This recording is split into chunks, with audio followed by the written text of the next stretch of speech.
كماله حسنت جميع خصاله صلوا عليه জবান ছেড়ে দিয়ে মোহব্বতে বলুন আল্লাহুম্মা সাল্লি আলা সাইয়্যিদিনা মুহাম্মদ ওয়া আলা আলিহি সাইয়্যিদিনা মাওলানা। যে নবী মানুষের মুক্তির কামনায় কেঁদেছিলেন আজীবন মদিনায়, যে নবী মানুষেরই মুক্তির কামনায় কাঁদতে আছেন আজ সোনার মদিনায়। আল্লাহুম্মা সাইয়্যিদিনা মাওলানা মুহাম্মদ ওয়া আলা আলিহি সাইয়্যিদিনা। সামনের দিকের প্লিজ, সামনের দিকের খালি জায়গাটা আপনারা পুরা করে দেন। যার যার সামনে যে জায়গাটা খালি আছে চাপিয়ে আসুন, চাপিয়ে আসুন। দানু ভাইয়েরা যারা রাস্তায় পুলিশ এসে আপনাদেরকে বসানোর চেষ্টা করতেছেন, পুলিশ ভাইয়েরা প্রশাসনের লোকেরা আপনাদেরকে রাস্তা থেকে সরাচ্ছেন, তারপরও আপনারা প্যান্ডেলে ঢুকতেছেন না। অনুরোধ রাখি আমি, দানু ভাইয়েরা যারা আছেন যে কোনো ধর্মের আপনি অসুবিধা নাই, আমাদের অন্যান্য ধর্মাবলম্বী ভাইয়ারাও থাকতে পারেন, ঢুকে যান আপনারা, এখানে কোনো অসুবিধা নেই। এখানে ওযু করার প্রয়োজন নেই, গোসলের প্রয়োজন নেই, আপনারা ঢুকতে পারেন। টুপি নাই অনেকে ভাবতে পারেন, তাতে অসুবিধা নেই, ঢুকে যান আপনারা। দানু ভাইয়েরা প্যান্ডেলের ভিতরে ঢুকে যান। আল্লাহ প্রত্যেকে ঢুকার তৌফিক দেখ, সুযোগ দেখ। সকলে বলেন আল্লাহুম্মা আমিন। মহব্বতে আল্লাহ হাবিবের দরবারে পড়ুন আল্লাহুম্মা সাল্লি আলা সাইয়্যিদিনা মাওলানা মুহাম্মদ ওয়া আলা আলিহি সাইয়্যিদিনা মাওলানা। চাপিয়ে আসুন, আর এত চাপিয়ে আসেন আপনারা, জায়গা অনেক শর্ট। এরপরে যদি জায়গা না হয় আমরা জায়গার ব্যবস্থা দিব। চাপিয়ে আসুন, পিছনে জায়গা নাই হয়ে গেছে, অনেক আসতেছেন, প্রত্যেককে ঢুকার এবং বসার সুযোগ করে দেন। মহব্বতে বলুন সুবহানাল্লাহ ওয়ালহামদুলিল্লাহ, সুবহানাল্লাহ ওয়ালহামদুলিল্লাহ, লা ইলাহা ইল্লাল্লাহ, সুবহানাল্লাহ ওয়ালহামদুলিল্লাহ। সিরাজপট্টি নতুন বাজার সংলগ্ন মাঠে এলাকার যুবকদের কর্তৃক আয়োজিত আজকের এই পবিত্র ওয়াজ মাহফিলের সম্মানিত সভাপতি বিশিষ্ট আলিম উদ্দিন হযরত মৌলানা আখতার হোসেন সাহেব, এছাড়াও আজকের এই মাহফিলের সম্মানিত প্রধান অতিথি আন্তর্জাতিক খ্যাতিসম্পন্ন মুফাসসিরুল কোরআন শাইখুল হাদিস উস্তাদুল উলামা শেখ সুফি আল্লামা সারিমুল হক সাহেব, এছাড়াও আজকের এই মাহফিলের সম্মানিত আমন্ত্রিত উলামায়ে কেরাম, তৎসঙ্গে মঞ্চে উপবিষ্ট সম্মানিত সমাজসেবীরা, শিক্ষাবিদেরা, বিভিন্ন স্তরের রাজনৈতিক নেতৃস্থানীয় ব্যক্তিবর্গরা, সামনে উপস্থিত সম্মানিত মুরব্বিয়ানে কেরাম, প্রাণপ্রিয় যুবক ভাইয়েরা, এই মাইকের আওয়াজ শহরের যতটুক জায়গায় যাচ্ছে সেই সব এলাকায় বসবাসরত আমাদের প্রাণপ্রিয় অন্যান্য ধর্ম অবলম্বী ভাই ও বোনেরা, সর্বপ্রথমে মহান স্রষ্টা, আমাদের সকলের মালিক যিনি, স্রষ্টা যিনি, আমাদের রব যিনি, এ বিশ্ব ব্রহ্মাণ্ডকে যিনি সৃষ্টি করেছেন, যার কাছে আমরা একদিন ফিরে যেতে হবে, যার কাছে আমাদের এই দুনিয়ার কর্মজীবনের হিসাব দিতে হবে, সেই মহান আল্লাহ সুবহানাহু ওয়া তাআলা যিনি আমাদেরকে সৃষ্টি করেছেন এবং দুনিয়ার সর্বশ্রেষ্ঠ ধর্ম তার মনোনীত দিন ইসলামকে গ্রহণ করার সৌভাগ্য নসিব করেছেন। পৃথিবীর সর্বশ্রেষ্ঠ ধর্মগ্রন্থ তার নিজেরই কালাম, মাবুদের কালাম কোরআনুল কারীমের অনুসারী হওয়ার আমাদেরকে সৌভাগ্য নসিব করেছেন। দুনিয়ার সর্বশ্রেষ্ঠ মহামানব, মহানবী, নূরের নবী জনাব মুহাম্মদ মুস্তাফা আহমদ মুজতবা মুহাম্মদ রাসূলুল্লাহ সাল্লাল্লাহু আলাইহি ওয়াসাল্লামের উম্মত হওয়া সৌভাগ্য যে আল্লাহ পাক আমাদেরকে নসিব করেছেন। গোলাম হিসাবে আমরা সকলে আমাদের রব আল্লাহ সুবহানাহু ওয়া তাআলা কালাম কোরআনুল কারীম থেকে আলোচনা শুরুর আগে আমরা আমাদের স্রষ্টার, আমাদের রবের শুকরিয়া আদায় করি, কৃতজ্ঞতা জ্ঞাপন করি। সকালে জবান ছেড়ে দিয়ে বলুন আলহামদুলিল্লাহ। যে আল্লাহ পাক আমাদেরকে সুস্থ রেখেছেন পৃথিবীর বিভিন্ন মাসাইবাত থেকে, করোনা ভাইরাস থেকে, বর্তমান আরো একটা যে ভাইরাস আসতেছে অমিক্রন নামের ভাইরাস থেকে, যে আল্লাহ আমাদেরকে হেফাজতে রেখেছেন, আমাদের পরিবার পরিজনকে হেফাজত করেছেন সুস্থ রেখে আজকের এই মাহফিলে আসার সুযোগ করে দিয়েছেন এবং সর্বপ্রকারের সকল ধর্মাবলম্বী ভাই বোনদের সহযোগিতায়, পরামর্শে, প্রশাসনিক অনুমতির মাধ্যমে এত সুন্দর যে আয়োজন করা হয়েছে, যে আল্লাহ আমাদেরকে তৌফিক দিয়েছেন। আবারও আমরা সেই রব আমাদের আল্লাহ সুবহানাহু ওয়া তাআলার শুকরিয়া আদায় করি। সকলে উচ্চ কণ্ঠে বলুন আলহামদুলিল্লাহ। ভাইয়ারা আমার, বেশি লম্বা আলোচনা হবে না, নির্ধারিত সময় আছে, সরকারি প্রটোকল মেনে মাহফিল চলবে ইনশাআল্লাহ। বলেন ইনশাআল্লাহ। সবচেয়ে আমরা আনন্দিত আজকে যখন পৃথিবীর মানুষ পাপাচারের দিকে যাচ্ছে, বিশেষ করে যুব সমাজ যখন ধ্বংসের দিকে চলে যাচ্ছে, আল্লাহর নাফরমানিতে, পাপাচারে লিপ্ত হচ্ছে, অশ্লীলতায়, বর্বরতায়, অপসংস্কৃতিতে, ওয়েস্টার্ন সিভিলাইজেশনের, পাশ্চাত্যের অপসংস্কৃতিতে যখন নিমজ্জিত হয়ে যাচ্ছে, সেই সময়ে যে আমাদের প্রেমপ্রিয় কিছু যুবক ভাইয়েরা ঈদ মিলাদুন নবী সাল্লাল্লাহু আলাইহি ওয়াসাল্লাম নামে ঈদ বিরাট আয়োজন করেছে, আল্লাহর কাছে দোয়া রাখি আল্লাহ তাদের এই কষ্টকে কবুল করে নিক। সকলে বলেন আল্লাহুম্মা আমিন।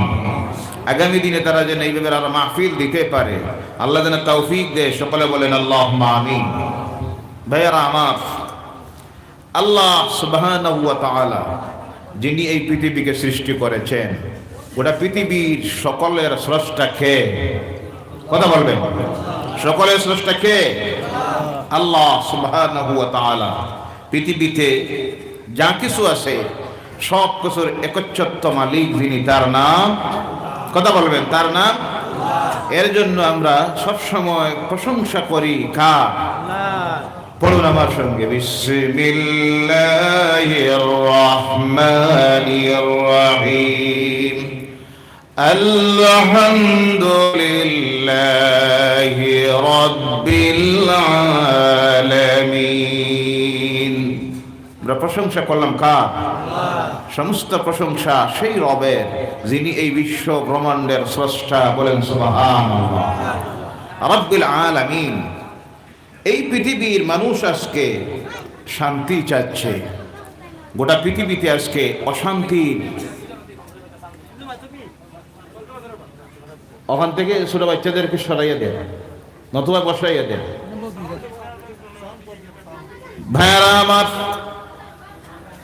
বর্তমানে এই পৃথিবীতে সবচেয়ে যে সমস্যাটা তৈরি হয়েছে সেটা হলো পৃথিবীর প্রত্যেকটি মানুষ শান্তি চায়। কথা ঠিক কিনা? যদিও দেখা যায় এক শ্রেণীর কিছু সংখ্যক মানুষ সমাজে থাকে অশান্তির বাতাবরণ তৈরি করে, কিন্তু পার্সেন্টেজের দিক দিয়ে দেখলে গেলে দেখা যায় এই পৃথিবীর শতকরা 95% মানুষ শান্তি চায়। যে কোনো ধর্মের মানুষ হোক না কেন, হিন্দু বলুন, বৌদ্ধ বলুন, জৈন বলুন, খ্রিস্টান বলুন, যত ধর্ম আছে বর্তমান পৃথিবীতে দেখা গিয়েছে হিসাবে 4200-এর ঊর্ধ্বে ধর্ম আছে। কতটা? কথা বলবেন আপনারা, কতটা?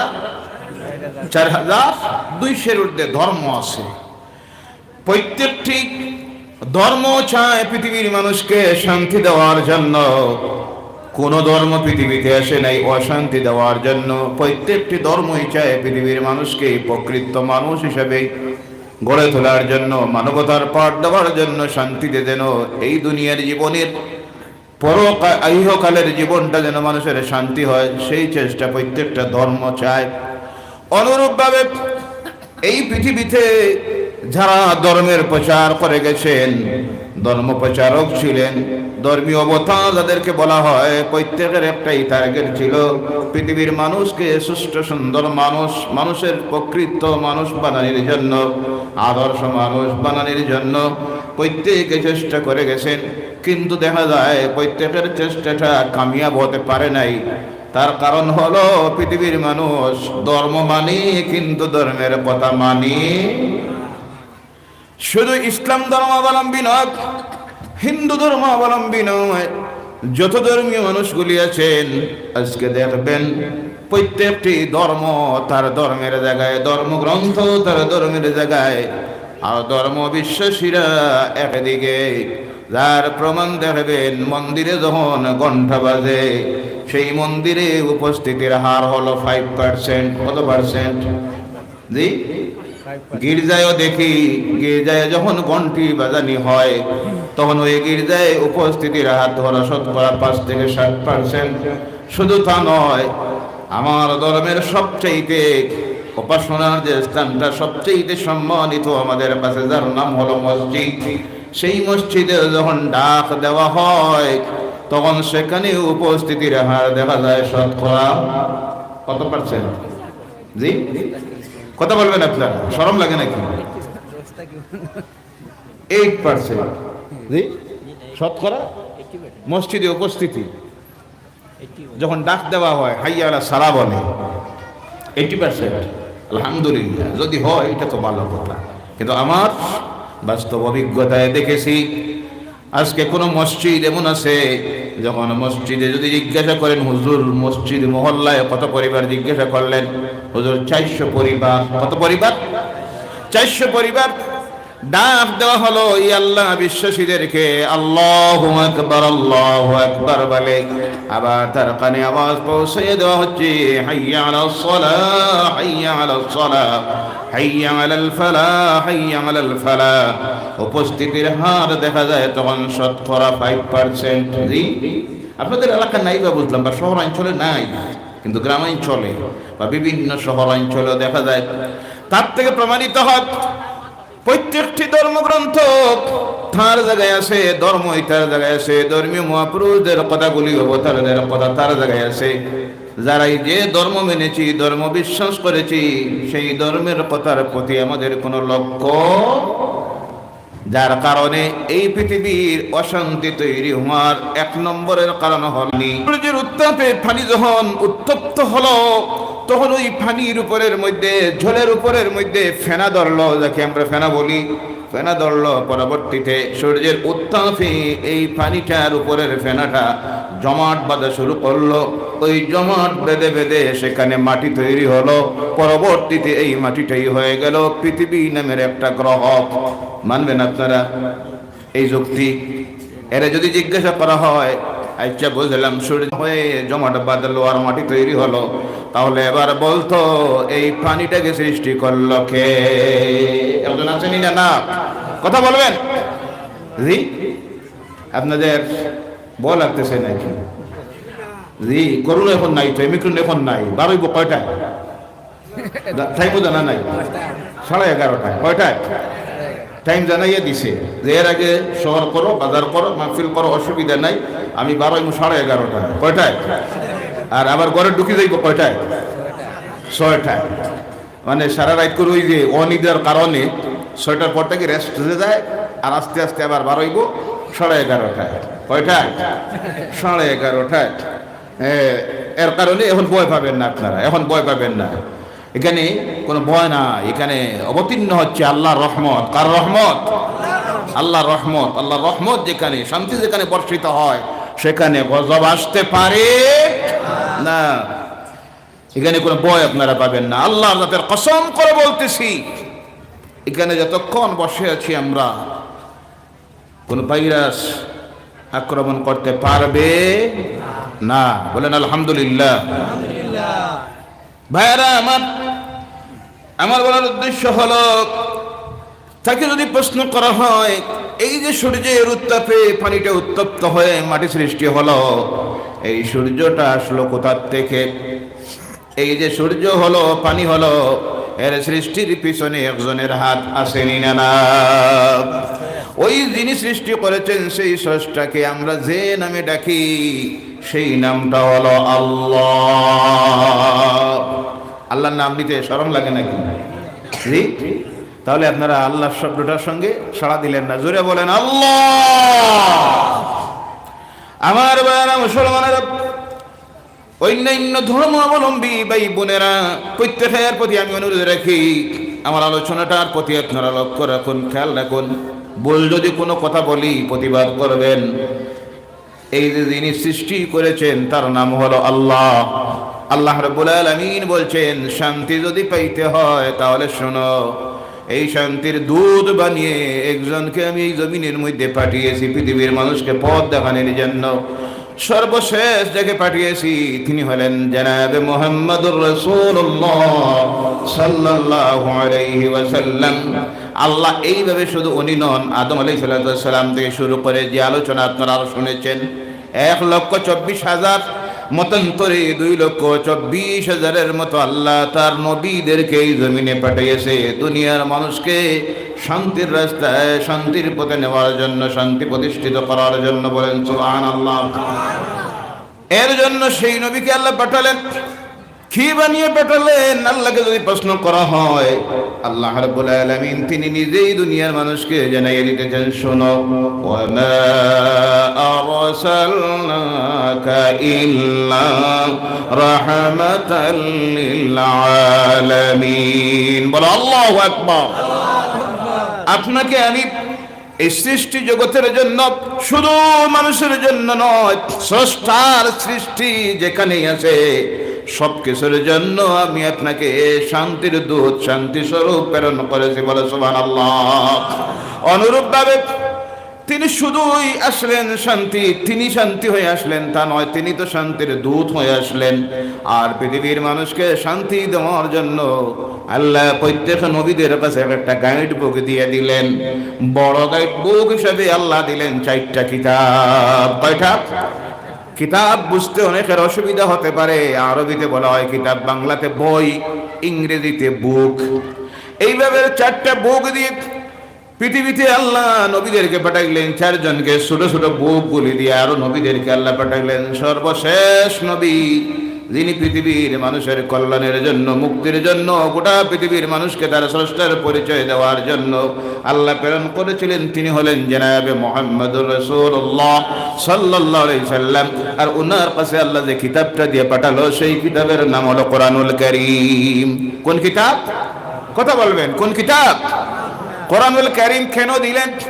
আল্লাহকে যদি প্রশ্ন করে, আল্লাহ তুমি কেন দিলে, আল্লাহ সেই কথার জবাব দিতেছেন, আলিফ লাম রা কিতাবুন আনজালনাহু ইলাইকা লিতুখরিজান নাসা মিনাজ যুলুমাতি ইলান নূর। বলো আল্লাহু আকবার।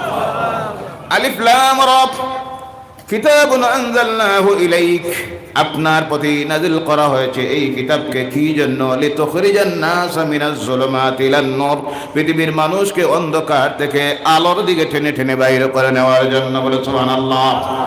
অন্ধকার বলতে লাইট নিভে গেল, অন্ধকার হয়ে গেল, সেই অন্ধকার নয়, পাপাচারের অন্ধকার থেকে পৃথিবীর মানুষকে আলোর দিকে বাহির করে নেওয়ার জন্য, গোমরাহির রাস্তা থেকে সিরাতুল মুস্তাকিমের রাস্তায়, জাহান্নামের নরকের রাস্তা থেকে জান্নাতের স্বর্গের রাস্তায় পৃথিবীর মানুষকে নেওয়ার জন্য আল্লাহ বলছেন, আমি দিলাম এই কিতাবে কোরআন। বলেন সুবহানাল্লাহ।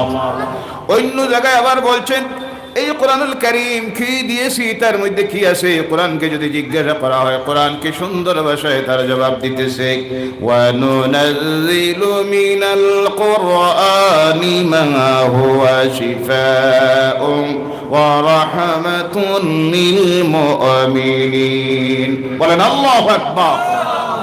নাজিল করেছে এই কিতাব, আর এর মধ্যে দিয়েছে শিফা, ঔষধ। কোনটা? কথা বলেন, এর মধ্যে কি? ঔষধ। আল্লাহ বলছেন এর মধ্যে দিয়েছি ঔষধ। ও দুনিয়ার মানুষেরা শোনো, কোরআনকে যদি আপনি গতানুগতিক ভাবে পৃথিবীর অন্যান্য ধর্মগ্রন্থের মতো ধর্মগ্রন্থ ভাবেন, মারাত্মক ভুল করবেন।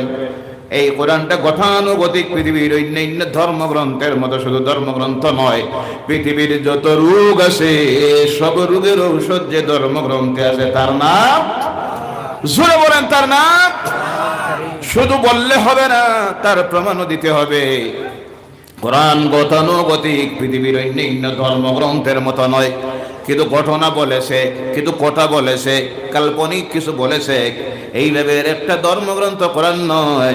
কোরআন এমন একটা ধর্মগ্রন্থ, পৃথিবীর সৃষ্টি থেকে শুরু করে সৃষ্টির শেষ থেকে শুরু করে আবার যে জগৎ, পরকালের জগৎ, এমন কোন বিষয়, এমন কোন সাবজেক্ট আল্লাহ বাকি রাখে নাই, যা সব কিছু বলে দিয়েছেন যে কিতাবে, তার নাম কোরআন। সুবহানাল্লাহ। আজকের পৃথিবী, বর্তমান পৃথিবী, অতীতের পৃথিবীর, ভবিষ্যতের পৃথিবীতে যত সমস্যা আসুক, তার সমাধান যে কিতাব দিতে পারে, যে ধর্মগ্রন্থ দিতে পারে, তার নাম হলো কোরআনুল কারীম। বলে সুবহানাল্লাহ। জোরে বলেন সুবহানাল্লাহ। পিছনে তাকাবেন না, তখন এই প্রয়োজন নাই। প্লিজ আমার দিকে তাকান। দাঁড়ানো ভাইয়ের, আবার আমি বলছি, এই বারবার আপনাদেরকে পুলিশ প্রশাসন থেকে বলা হচ্ছে ভিতরে ঢোকার জন্য, কিন্তু আপনারা তারপরেও ঢুকতেছেন না। জায়গা আছে, আপনারা ঢুকে যান, নতুবা রাস্তায় যানজট সৃষ্টি করবেন না, আপনারা সাইডে দাঁড়াইয়া থাকবেন। ভাইয়ারা, আমার বলার উদ্দেশ্য হলো, এই কোরআনের কারীমের মধ্যে পৃথিবীর সব সমস্যার সমাধান দিয়েছেন আল্লাহ। যত রোগ আসবে সমস্ত রোগের ঔষধের মধ্যে দিয়েছেন। আর সঙ্গে আল্লাহ বলছেন, এর মধ্যে দিয়েছি আমি আল্লাহ বিশ্বাসী যারা, তাদের জন্য এর মধ্যে শান্তি আর শান্তি। বলে সুবহানাল্লাহ। শান্তি দেওয়ার জন্য শুধু মুখে স্লোগান দিলে হবে না। স্লোগান দেওয়া সহজ, বাস্তবে তা বাস্তবায়িত করা, তার ব্যবস্থা নেওয়া বড় কঠিন। সারা হাইলাকান্দি শহরের মানুষ মিলে, আমরা জাতি, বর্ণ, ধর্ম নির্বিশেষে মিলে শহর জুড়ে মিছিল করলাম, আমরা শান্তি চাই, শান্তি চাই। শান্তি চলে আসবে? কথা বলেন। সবাই মিলে কোনো বিষয়ে শান্তি কমিটি তৈরি করলাম, আর সিদ্ধান্ত নিলাম আমরা শান্তি চাই। কোনো কিছু দিয়ে এইভাবে শান্তি আনা সম্ভব নয়, কারণ শান্তি আনতে হলে কিছু পদক্ষেপ নেওয়ার প্রয়োজন আছে, না? উদাহরণ হলো, একটা মানুষের পেটে ব্যথা হয়, এবার আপনি ফার্মাসিতে গেলেন, যাওয়ার পরে গিয়ে বললেন ডাক্তার সাহেব বা ফার্মেসির ওই যিনি আছেন তাকে বললেন যে আমার পেটে ব্যথা হয়। উনি একটা পেটে বেদনার ট্যাবলেট দিলেন। আপনি কি বলেন এই ট্যাবলেট দিয়ে চিরস্থায়ী পেটের ব্যথা দূর করা যাবে? জি, কথা বলবেন আপনারা। আপনার এই শহরের মাহফিল, কিন্তু গ্রামাঞ্চলের মাহফিলে মানুষ সাড়া দেয়। শহরের মাহফিল আপনারা দেখি কথা বলতে যেমন রাজি নাই, কোনো নিয়ত আছে নাকি? উল্টা যে আজকের মাহফিল কথা কইতাম না, এগুলা কোনো নিয়ত আছে? নাই তো। ভাইয়ারা আমার, এই লোকটার যদি পেটে কি হয়েছে, কোন রোগে ধরেছে, সেই রোগ যদি বাহির না করা হয়, সেই মেডিসিন যদি দেওয়া না হয়, সারা জীবন যদি পেটের বেদনার ট্যাবলেট খায়, তার পেটের ব্যথা সারানি সম্ভব হবে না। এর জন্য তার এক্সরে প্রয়োজন, আরো বিভিন্ন এই যে এন্ডোস্কোপির প্রয়োজন, আরো কি না কি আছে করার প্রয়োজন। কারণ ধরতে হবে এর পেটে কোন রোগটা ধরেছে, এর পেটে কি এই স্টোন হয়েছে, নাকি এর কিডনির সমস্যা আছে, না তার লিভারের সমস্যা আছে, না অ্যাপেন্ডিক্সের সমস্যা আছে। রোগ ধরার পরে সেই বেদনার ঔষধ দেওয়ার প্রয়োজন আছে, না? রোগ না ধরে সারা জীবন যদি তার তেল ফোড়া পানি ফোড়া দেওয়া হয়, আর ফার্মাসির থেকে বেদনার ট্যাবলেট দেওয়া হয়, কোনোদিন এর পেটের ব্যথা দূর করা যাবে না। এরপরে দেখতে হবে এর চোখটা ভালো না। হইতে পারে চোখ খারাপ হওয়ার কারণে জলা রুটি খায়। কোনটা? কোনটা খায়? বাসি ভাত খায়, নষ্ট খাবার খায়, যার কারণে পেটে ব্যথা হয়। তখন পেটের বেদনার ট্যাবলেট দিয়ে তার পেটের ব্যথা দূর করা যাবে না, আগে দিতে হবে তার চৌকের ঔষধ। কোনটা? এর জন্য ইসলাম শুধু যে শান্তি চায় সেটা ইসলাম শান্তি শুধু চায়, ইসলাম শান্তি চায় বললে হবে না। এই শান্তি দেওয়ার জন্য আল্লাহ রাব্বুল আলামিন কিছু ব্যবস্থা দিলেন কোরআন নামের প্রেসক্রিপশন দিয়া, আর তার রাসূল বাস্তবে সেই প্রেসক্রিপশনের কাজ চালাইলেন। দেখা গেল এমন একটা সমাজ তৈরি হলো যেই সমাজের মানুষ দুনিয়ার সবচেয়ে বর্বর মানুষগুলি ছিল, যারা প্রকাশ্যে মদ পান করত। কোনটা? মদ বুঝেন আপনারা? চিনুন না মদ? নাম শুনছেন কোনদিন? হাত বাপটা বড় খারাপ দেখি। মদ চিনুন আপনারা? খাইছুন নি? আমি জিগাইয়া না, মদ চিনুন তো? মদের দোকান দেখছেন? হাইলাকান্দি শহরে আসেনি না? না, লাইসেন্স প্রাপ্ত মদের দোকান আছে। কেন দোকান দেওয়া হয়েছে? দেখার লাগি না খাওয়ার লাগি? খাওয়ার লাগি। আচ্ছা ভাইয়ারা আমার, তাহলে বোঝা গেল এক নম্বরে মদের দোকান আবার আছে। আমার বলার উদ্দেশ্য হলো ইসলাম প্রথমে দেখলো এই মানুষগুলির মধ্যে অশান্তি কেন তৈরি হয়েছে। আরেকটা কথা এখানে জেনে রাখবেন, ইসলাম অনেকে না জানার কারণে ভুল বুঝেন। অনেকে অনেক সময় বলেন ইসলামটা এসেছে মক্কার জমিনে আব্দুল্লাহর পুত্র মুহাম্মদ সাল্লাল্লাহু আলাইহি সাল্লামের হাত ধরে। বলেন নাউযুবিল্লাহ। আজকে ইতিহাস বিকৃত হয়ে গেছে। সঠিক ইতিহাস যদি আপনি জানতে হয়, বুঝতে হয়, এর মতো ইতিহাস আল্লাহর জমিনে নাই, যে ইতিহাসের নাম হলো কোরআনুল কারীম। বলেন সুবহানাল্লাহ। এর জন্য সবচেয়ে বেশি ইতিহাসের জ্ঞান থাকে তাদের যারা মাদ্রাসায় পড়ে। কোথায় পড়ে? আমরা তো এখন মনে মনে ভাবি এরা কি জানে, মাদ্রাসায় পড়িয়ে শুধু মোল্লা হয়। জি নাউযুবিল্লাহ বললেন না? পৃথিবীর সবচেয়ে ইতিহাসের জ্ঞান যাদের থাকে তারা হলো মাদ্রাসায় শিক্ষিত যারা হয়। কারণ এখানে যে ইতিহাস পড়ানি হয় কোরআনের মতো ইতিহাস, সারা পৃথিবীর ইতিহাস আপনি বাইরে করুন, করার পরে কওমে সামুদের ইতিহাস আপনি পাবেন না, কওমে লূতের ইতিহাস পাবেন না, কওমে হুদের ইতিহাস পাবেন না, কওমে নূহের ইতিহাস পাবেন না, পৃথিবীর সৃষ্টির ইতিহাস পাবেন না। সমস্ত ইতিহাস যেখানে আছে সেটা হলো কোরআন। কারণ পৃথিবীর সব ইতিহাস যিনি জানেন তার নাম কে? আর এই কোরআনটা কার কালাম? তাহলে বোঝা গেল মাদ্রাসায় যারা পড়ে এরা শুধু মোল্লা হয় না, এরা নাম করা করা ঐতিহাসিকবিদ। এর কারণে যাদের এই ইতিহাস সম্পর্কে জ্ঞান নাই তারা বিভিন্ন সময় উল্টোপাল্টা কথাবার্তা বলে দেয় না জানার কারণে।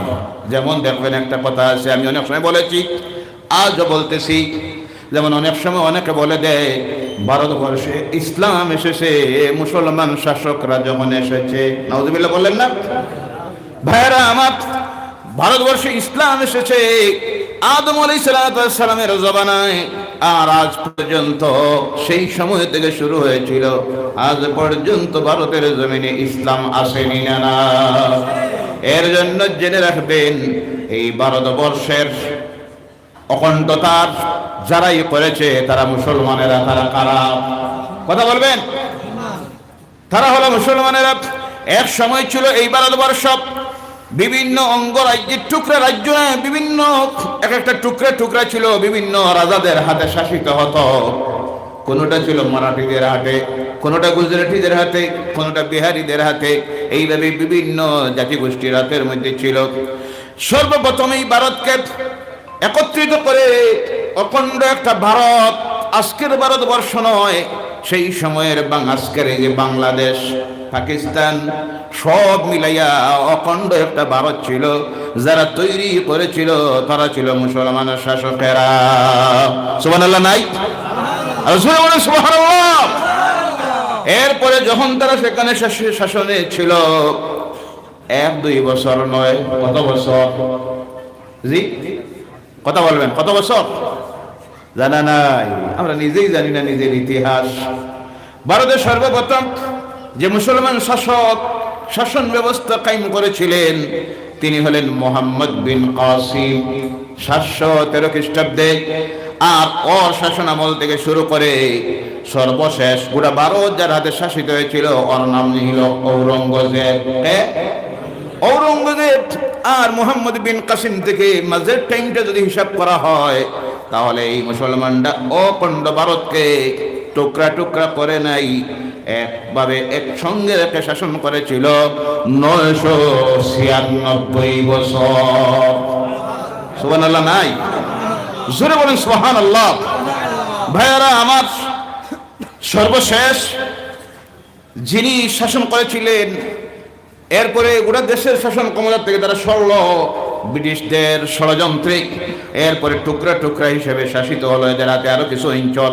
সেই হিসাবে সর্বশেষ যে এর হিসাব শাসন পর্যন্ত হিসাব করলে গিয়ে দেখা যায় 1053 বছর এই গোটা ভারতবর্ষ মুসলমানেরা শাসন করলো। বলেন সুবহানাল্লাহ। এর জন্য মুসলমানদের হাতিতে এই রাষ্ট্র শাসিত হওয়ার কারণে সেই সময় থেকে এই দেশের ঐতিহ্য হলো, সংস্কৃতি হলো, সেই সময় থেকে এই দেশের বিভিন্ন ধর্মাবলম্বী মানুষ মিলেমিশে বসবাস করেছে। কারণ এখানের শাসকরা ছিলেন মুসলমান, তাদেরকে ইসলাম শিখাইয়া দিয়েছে অন্য ধর্মের মানুষের প্রতি কি ব্যবহার করতে হয় ইসলামে আসেনি না? না, কথা বলবেন? ইসলাম শিখাইয়া দিয়েছে প্রতিবেশীতে যদি অন্য ধর্মের মানুষ হয় তার প্রতি কি ব্যবহার করবেন তাও শিখাইয়া দিয়েছে। অন্যান্য ধর্মীয় মানুষের ধর্মীয় উপাসনালয়ের প্রতি আপনি কিভাবে ব্যবহার করবেন, ধর্মীয় উপাস্যরা যারা আছেন দেবে দেবতারা, তাদের প্রতি আপনার ব্যবহারটা কেমন হবে সেটা শিখাইয়া দিয়েছে যে ধর্ম, তার নাম ইসলাম। বলেন সুবহানাল্লাহ। কথা একদিক থেকে অন্যদিকে চলে গেছে, শর্ট করতেছি, সময় সংক্ষিপ্ত। এর জন্য এই মুসলমানরা 1053 বছর ভারত শাসন করলো, কিন্তু তারা জানে তাদের ধর্ম তাদেরকে শিখাইয়া দিয়েছে লা ইকরাহা ফিদ্দীন। ওই ধর্মের প্রচারে গিয়ে জোর জবরদস্তি বলতে কিছুই নাই। অন্য ধর্মের মানুষের উপরে জোর জুলুম অত্যাচার চালাইয়া মুসলমানরা, তোমরা সেখানে সংখ্যা গরিষ্ঠ, সংখ্যালঘু অন্যান্য ধর্মের মানুষ যারা, তাদের উপর জোর জুলুম অত্যাচার চালাইয়া তাদেরকে ধর্মান্তরিত করে মুসলমান বানানোর শিক্ষা ইসলাম দেয় নাই। যার কারণে সেই সময় থেকে এই ভারতবর্ষের সংস্কৃতি ঐতিহ্য হলো জাতি বর্ণ ধর্ম নির্বিশেষে হিন্দু ভাইয়েরা সেই সময় থেকে মন্দিরে তাদের উপাসনা করতেছে, খ্রিস্টানরা তাদের গির্জায় তাদের উপাসনা করতেছে, হিন্দু ভাইয়েরা তাদের মন্দিরে তাদের দেব দেবতার পূজা পার্বণ করতেছে, মুসলমানরা তাদের মসজিদে আজান দিতেছে, নামাজ পড়তেছে। তাদের মধ্যে কোনো দ্বন্দ্ব ছিল না যেই সময় মুসলমানরা এই দেশ শাসন করেছিল। কথা ঠিক কিনা? বলেন কথা ঠিক কিনা? কারণ হলো জেনে রাখবেন, ইসলাম শিখাইয়ে দিয়েছে। ইসলাম কোনোদিন সেই শিক্ষা দেয় নাই যে তুমি অন্যের ধর্মীয় উপাসনায় মন্দির ভাঙ্গ।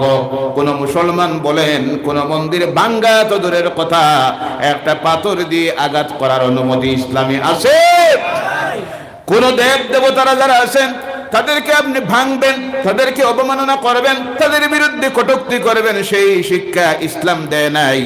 ও আমার ভাইয়েরা মুসলমানেরা, অন্যান্য ধর্মীয় উপাসনালয় অন্যান্য ধর্মের মানুষের প্রতি আপনি কটূক্তি করবেন, তাকে নিয়ে হাসা তামাশা করবেন, অবমাননা করবেন, সেই শিক্ষা ইসলাম দেয় নাই। আল্লাহ রাসূল সাল্লাল্লাহু আলাইহি সাল্লামের সামনে একজন লোক মসজিদুন নববীতে এসে গেছে, এসে মসজিদে দাঁড়িয়ে পেশাব করতেছে। কি করতেছে? পেশাব করতেছে। এখন যদি ঢুকে পেশাব করে আর জিন্দা যাইতে পারবো? ইসলাম সেই শিক্ষা দেয় নাই। সাহাবীরা রাগান্বিত হয়ে গেছেন। হযরত ওমর রাদিয়াল্লাহু তাআলা আনহুর মতো সাহাবী তরবারি বাইর করেছেন, বলেন ইয়া রাসূলুল্লাহ আপনি পারমিশন দেন, কত বড় কাজ করলো, মসজিদের ভিতরে এসে দাঁড়িয়ে পেশাব করলো, এর কাজ শেষ করে দেই। আল্লাহ রাসূল বলেন ওমর ধৈর্য ধরো। আল্লাহ রাসূল তার পাশে গেলেন, গিয়ে বললেন ও ভাই তোমার ধর্মটা কি? বলল আমি হলাম খ্রিস্টিয়ান। আল্লাহ রাসূল বলেন এরে বাধা দিও না, তখন বাধা দিও না, পেশাবটা ক্লিয়ার হইতে দে। সুবহানাল্লাহ বলেন সুবহানাল্লাহ। মাঝে যদি তারে বাধা দেও পেশাবে ডিস্টার্ব হইব নি? না, অসুবিধা আছে। আল্লাহ রাসূল বলেন বাধা দিও না, পেশাবটা শেষ করতে দে। মসজিদে দাঁড়াইয়ে পেশাব শেষ করলো। আল্লাহ রাসূল তার কিনারায় গিয়ে বলেন ও ভাই তোমার কাছে গির্জাটা যেইভাবে সম্মানী, মসজিদটা আমাদের কাছে সেইভাবে সম্মানী। তুমি যদি আজকে মসজিদটাকে অপবিত্র করো, তাহলে তোমার দেখা দেখে আরেক দিন হইতে পারে এমন কেউ আছে যে গিয়ে তোমার গির্জায় পেশাব করে দিতে পারে।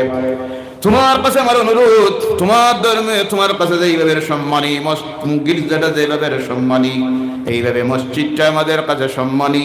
তুমি আজ থেকে আর কোনোদিন মসজিদে এইভাবে পেশাব করিও না। সুবহানাল্লাহ বললেন না? গালিও দিলেন না, থাড়ালেন না, থাপ্পড়ও মারলেন না। ফলটা হইল কি? রিজাল্টটা আসলো কি দেখেন। লোকটা মসজিদ থেকে বাইরে গেল, যাওয়ার পরে চিন্তার মধ্যে পড়লো, আরে মসজিদের ভিতরে দাঁড়াই আমি পেশাব করলাম। সমস্ত মুসলমানেরা, আল্লাহর নবী দাঁড়াইয়া দেখলেন একটা মানুষ আমাকে গালিও দিল না, মারলো না। বিশ্বনবী মুহাম্মদ রাসূলুল্লাহ সাল্লাল্লাহু আলাইহি সাল্লাম আমাকে যে উপদেশটা দিলেন, উপদেশটা তো অনেক ভালো কথা তিনি বলেছেন। নিশ্চয় উনি মহামানব, আল্লাহর নবী ছাড়া আর কিছুই নয়।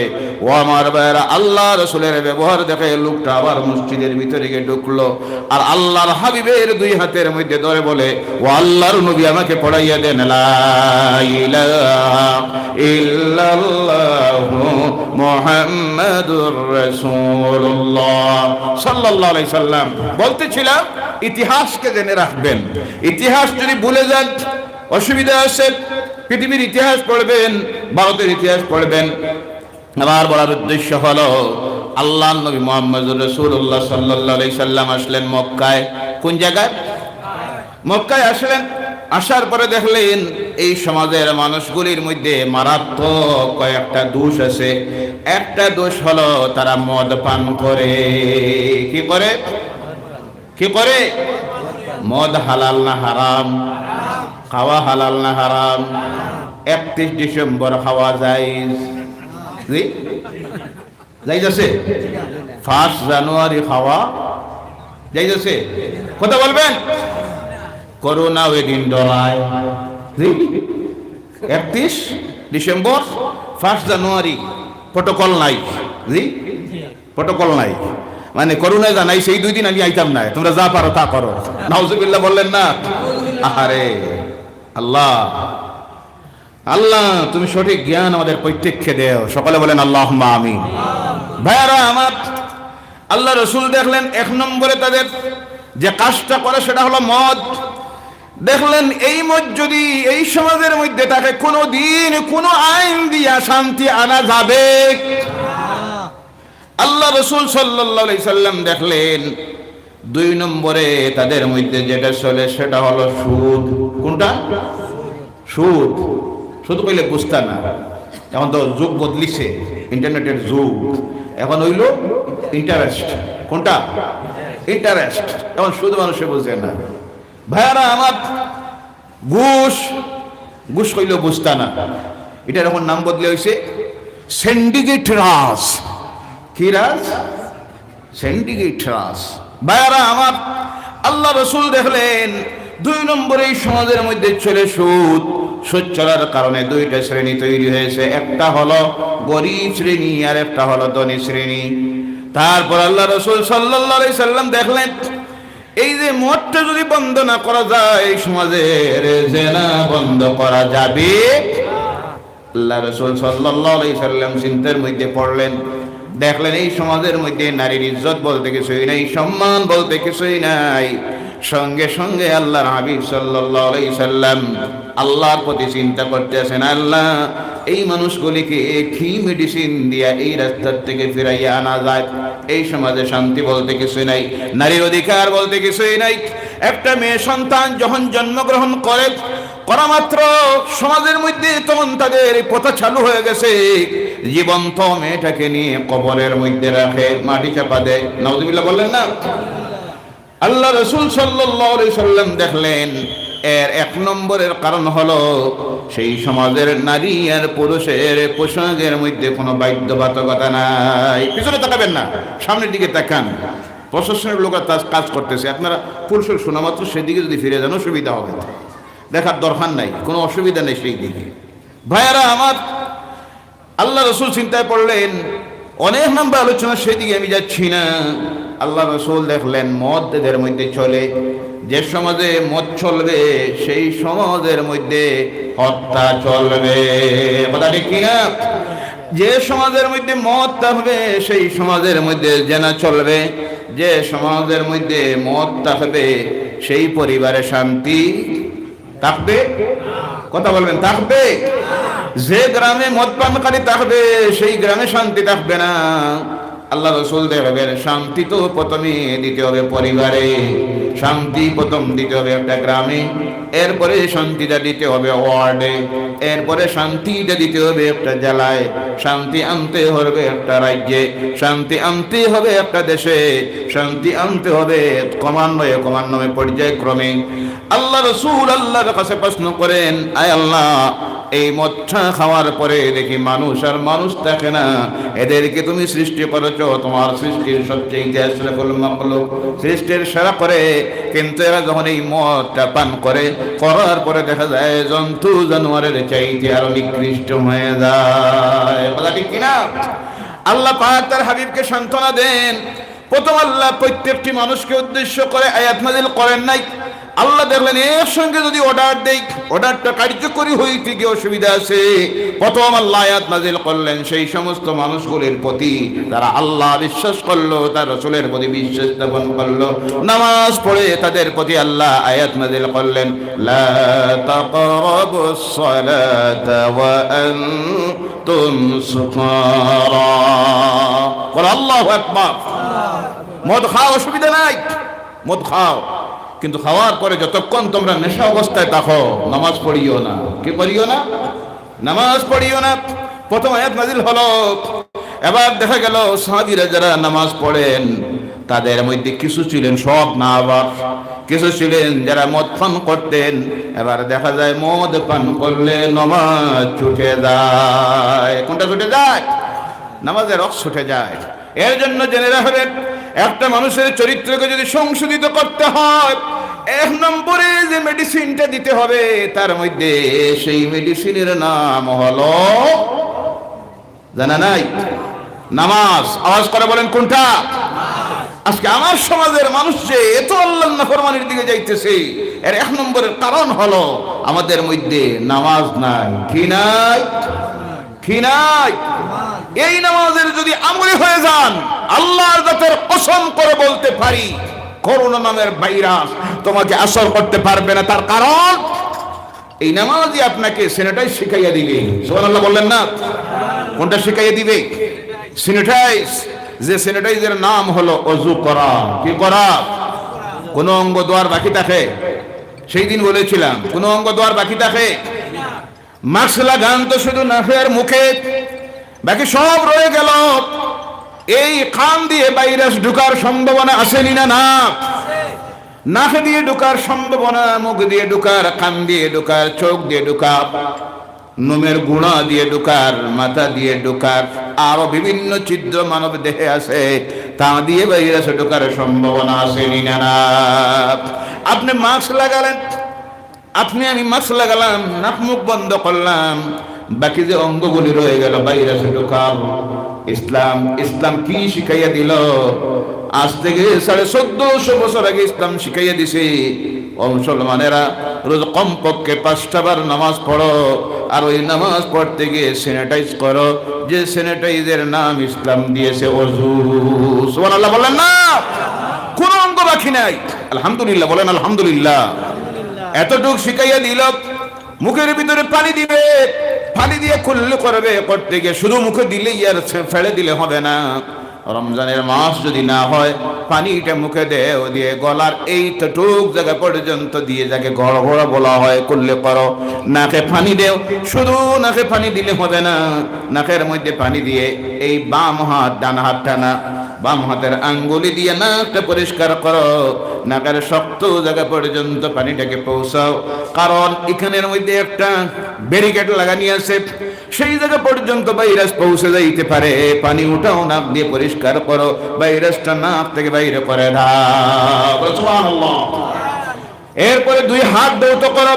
হাত দৌত করতে গিয়ে হাতের আঙ্গুলগুলি হেলাল করো। কি করো?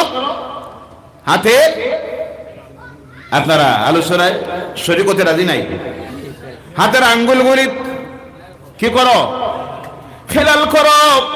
হাতের আঙ্গুলগুলি যখন খিলাল করবে তখন ওই দুই আঙ্গুলের ভিতরের মধ্যে যে ভাইরাস গুলি আছে তা পরিষ্কার হয়ে যাবে। সুবহানাল্লাহ বললেন না?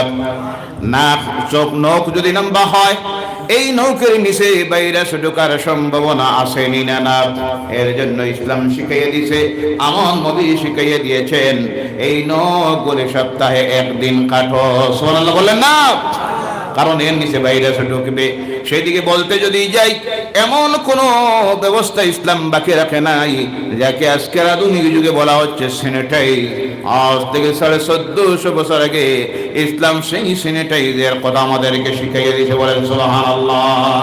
এর জন্য সেই স্যানিটাইজের যদি আমলটা করে নিন, তাহলে এই যে দুনিয়ার জগৎ আসতেছে, করোনা থেকে বাঁচার জন্য 1 নম্বরে বলা হচ্ছে স্যানিটাইজ। কোনটা? এই স্যানিটাইজ শিখাইয়ে দিল ইসলাম।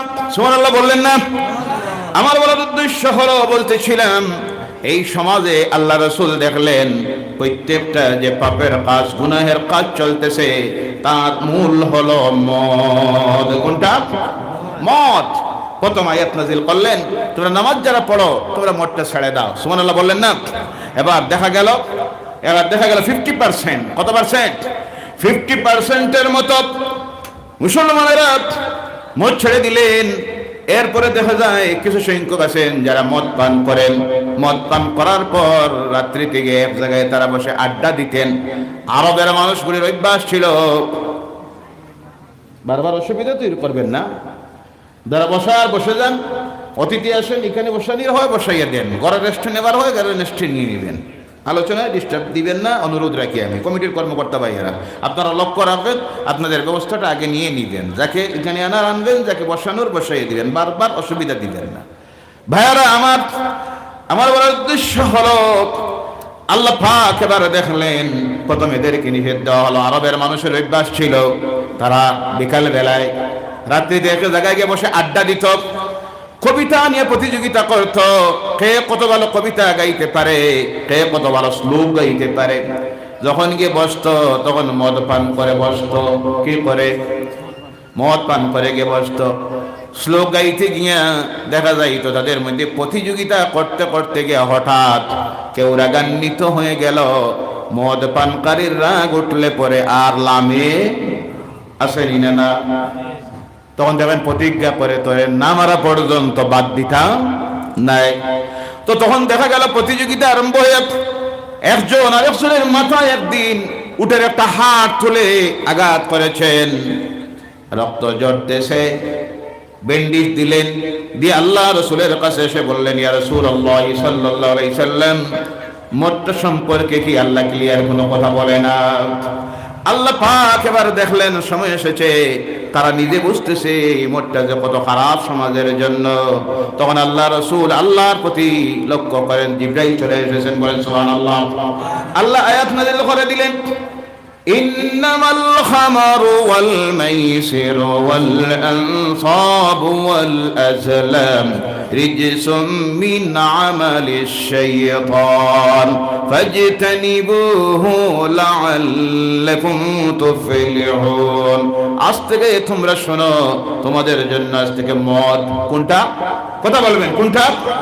মদ, জুয়া, লটারি, তোমাদের স্রষ্টাকে বাদ দিয়ে তোমাদের মন গড়া কোনো কিছুকে তোমরা উপাস্য বানানো। আজ থেকে তোমাদের প্রতি আমি আল্লাহ নির্দেশ দিতেছি, শোনো, এই সব কিছু যে যা মদ পান করা, জুয়া খেলানো, লটারি খেলানো, এটা সব হলো শয়তানের কাজ। কার কাজ? কোন সুস্থ মস্তিষ্কের মানুষ এটা করতে পারে না, এটা হলো শয়তানের কাজ। ফাজতানিবুহু লাআল্লাকুম তুফলিহুন। তোমরা তার থেকে বিরত হয়ে যাও, তোমরা সাকসেসফুল হয়ে যাবে, কামিয়াব হয়ে যাবে, সফলতা আসবে। বলেন সুবহানাল্লাহ। এবার দেখা গেল 90%-এর মতো আল্লাহ রাসূলের সাহাবীরা মুসলমান যারা, তারা মদ ছেড়ে দিলেন। যখন এই মদটা মক্কায় বন্ধ হয়ে গেল, এবার দেখা যায় আস্তে আস্তে সেখানে হত্যা বন্ধ হয়ে গেছে। সুবহানাল্লাহ। শুনে বলেন সুবহানাল্লাহ। যে সমাজটা ছিল এখনো মদ হারাম হয় নাই, অবৈধ হয় নাই। সেই সময়টা যখন সেই সময়, এবার যে সমাজটা ছিল, একটা মেয়ে লোক, যুবতী মেয়ে লোক একাকী তার ঘর থেকে দিনের বেলায় বাইর হতে গিয়ে ভয় পেত। একাকী ঘর থেকে বাইর হতো না, তার সতীত্বের হেফাজত করতে পারবে না, তার কোনো নিরাপত্তার গ্যারান্টি ছিল না। দিনের বেলায় 12টায় বাইর হতে পারত না। এখন দেখা যায় সেই মেয়ে লোকগুলি রাত্রিতেও বাইর হচ্ছে, কোনো অসুবিধা হচ্ছে না, কারণ সমাজটার মধ্যে তখন মদ নাই। সুবহানাল্লাহ বললেন না? এবার আরো কিছুদিন গেল, আল্লাহ রাব্বুল আলামিন, আল্লাহ পাক রব্বুল আলামিন সাহাবায়ে কেরামরা আরো দিন আল্লাহ রাসূলের কাছে গেলেন। যাওয়ার পরে আল্লাহ রাসূল সাল্লাল্লাহু আলাইহি সাল্লামের কাছে প্রশ্ন করেন, এই মত সম্পর্কে আল্লাহ কিছু আপনি বলেন। এবার আল্লাহ রাব্বুল আলামিন তার হাবিবের প্রতি দেখলেন এখন সময় এসে গেছে, এই সময়ে যদি মত সম্পর্কে ক্লিয়ার তাদের কাছে বলে দেওয়া হয় তাহলে এরা মেনে নিবে। তখন আল্লাহ আয়াত নাযিল করলেন, যে আয়াতের মধ্যে আল্লাহ জানাইয়া দিলেন ওই যে মদ যেটা আছে, এই মদের মধ্যে উপকারিতা আছে, কিন্তু উপকারিতার চাইতে অপকারিতা বেশি। কোনটা? তার খারাপ দিকটা বেশি। যদিও একটু লাভ আছে, প্রথম স্বাস্থ্য সুন্দর হবে, চেহারা সৌন্দর্যতা বাড়বে, এটা লাভ আছে। দুশ্চিন্তা আছে, খাইলো এক বোতল দিয়া 3-4 ঘন্টা বেহুশ হইয়া পড়লো, কিছু সময়ের জন্য দুশ্চিন্তা দূর হলো, কিন্তু পরবর্তীতে তার এফেক্ট যেটা আছে, আমার অবাক হতে হয়। সারা পৃথিবীর মানুষ আজকে দেখতেছে নেশাদ্রব্য পান করার কারণে মানুষের সবচেয়ে বড় যে রোগটা দেখা যায় সেটা হলো ক্যান্সার। কোনটা? ক্যান্সার হওয়ার 1 নম্বরের কারণ হলো মাদক দ্রব্য সেবন। স্লোগান দেওয়া হয়, দেখেন অনেক সময় স্লোগান দেওয়া হয় মাদক দ্রব্য বর্জন করো। স্লোগান আসেনি না? না, কথা বলেন। একটা দিনও বানাইয়া দিছে বিশ্ব মাদক দ্রব্য বর্জন দিবস, আসেনি না? না।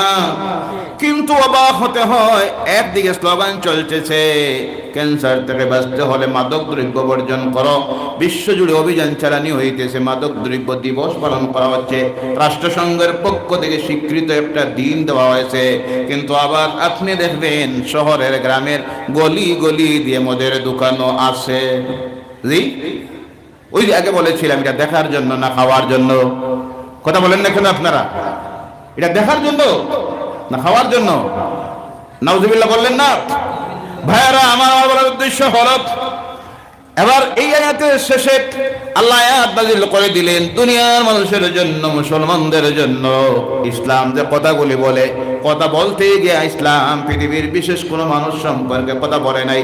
কিছু কথা বলা হয়েছে, ইয়া আইয়ুহাল্লাযীনা আমানু, হে ঈমানদারেরা, অর্থাৎ স্রষ্টা আল্লাহর প্রতি যারা বিশ্বাস স্থাপন করেছো, ইসলাম মেনেছো, কোরআন মেনে নিয়েছো তাদেরকে।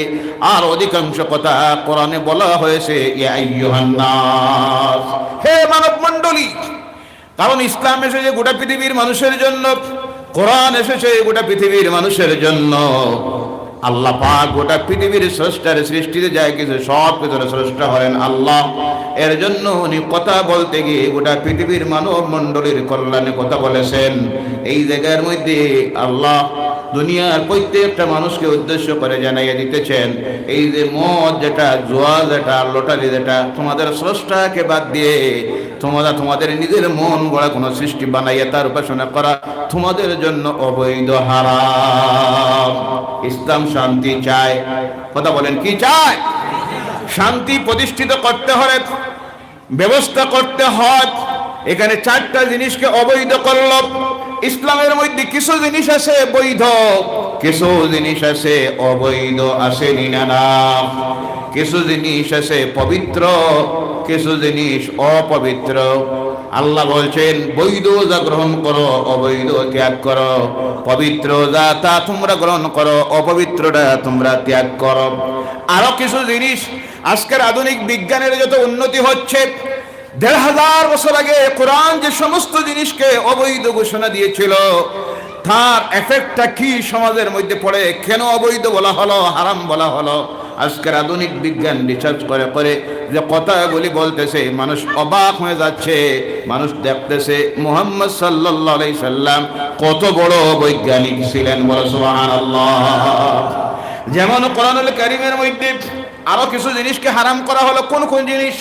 আল্লাহ বলছেন إنما حرم عليكم الميتة والدم ولحم الخنزير وما أهل به لغير الله الله أكبر তোমাদের জন্য হারাম করা হয়েছে মৃত জন্তু কোনটা কথা বলবেন মৃত জন্তুর মাংস খাওয়া হালাল না হারাম বৈধ না অবৈধ কেন এটা তো মারা গেছে বেকার যাবে 1000 টাকার জিনিস 50,000 টাকার জিনিস মারা গেল কেন আপনি ফেলে দিবেন কেন বৈধ বলা হলো হারাম বলা হলো এটা তো খাওয়া যায় আপনার মনে আসতে পারে কেন হারাম করা হলো আজকের আধুনিক বৈজ্ঞানিক যারা ডাক্তার যারা অগণিত নাম করা পৃথিবীর 120 জন ডাক্তার এর উপরে রিসার্চ করেছেন মৃত জন্তুর মাংসের উপরে রিসার্চ করে গিয়ে রেজাল্ট যেটা দিলেন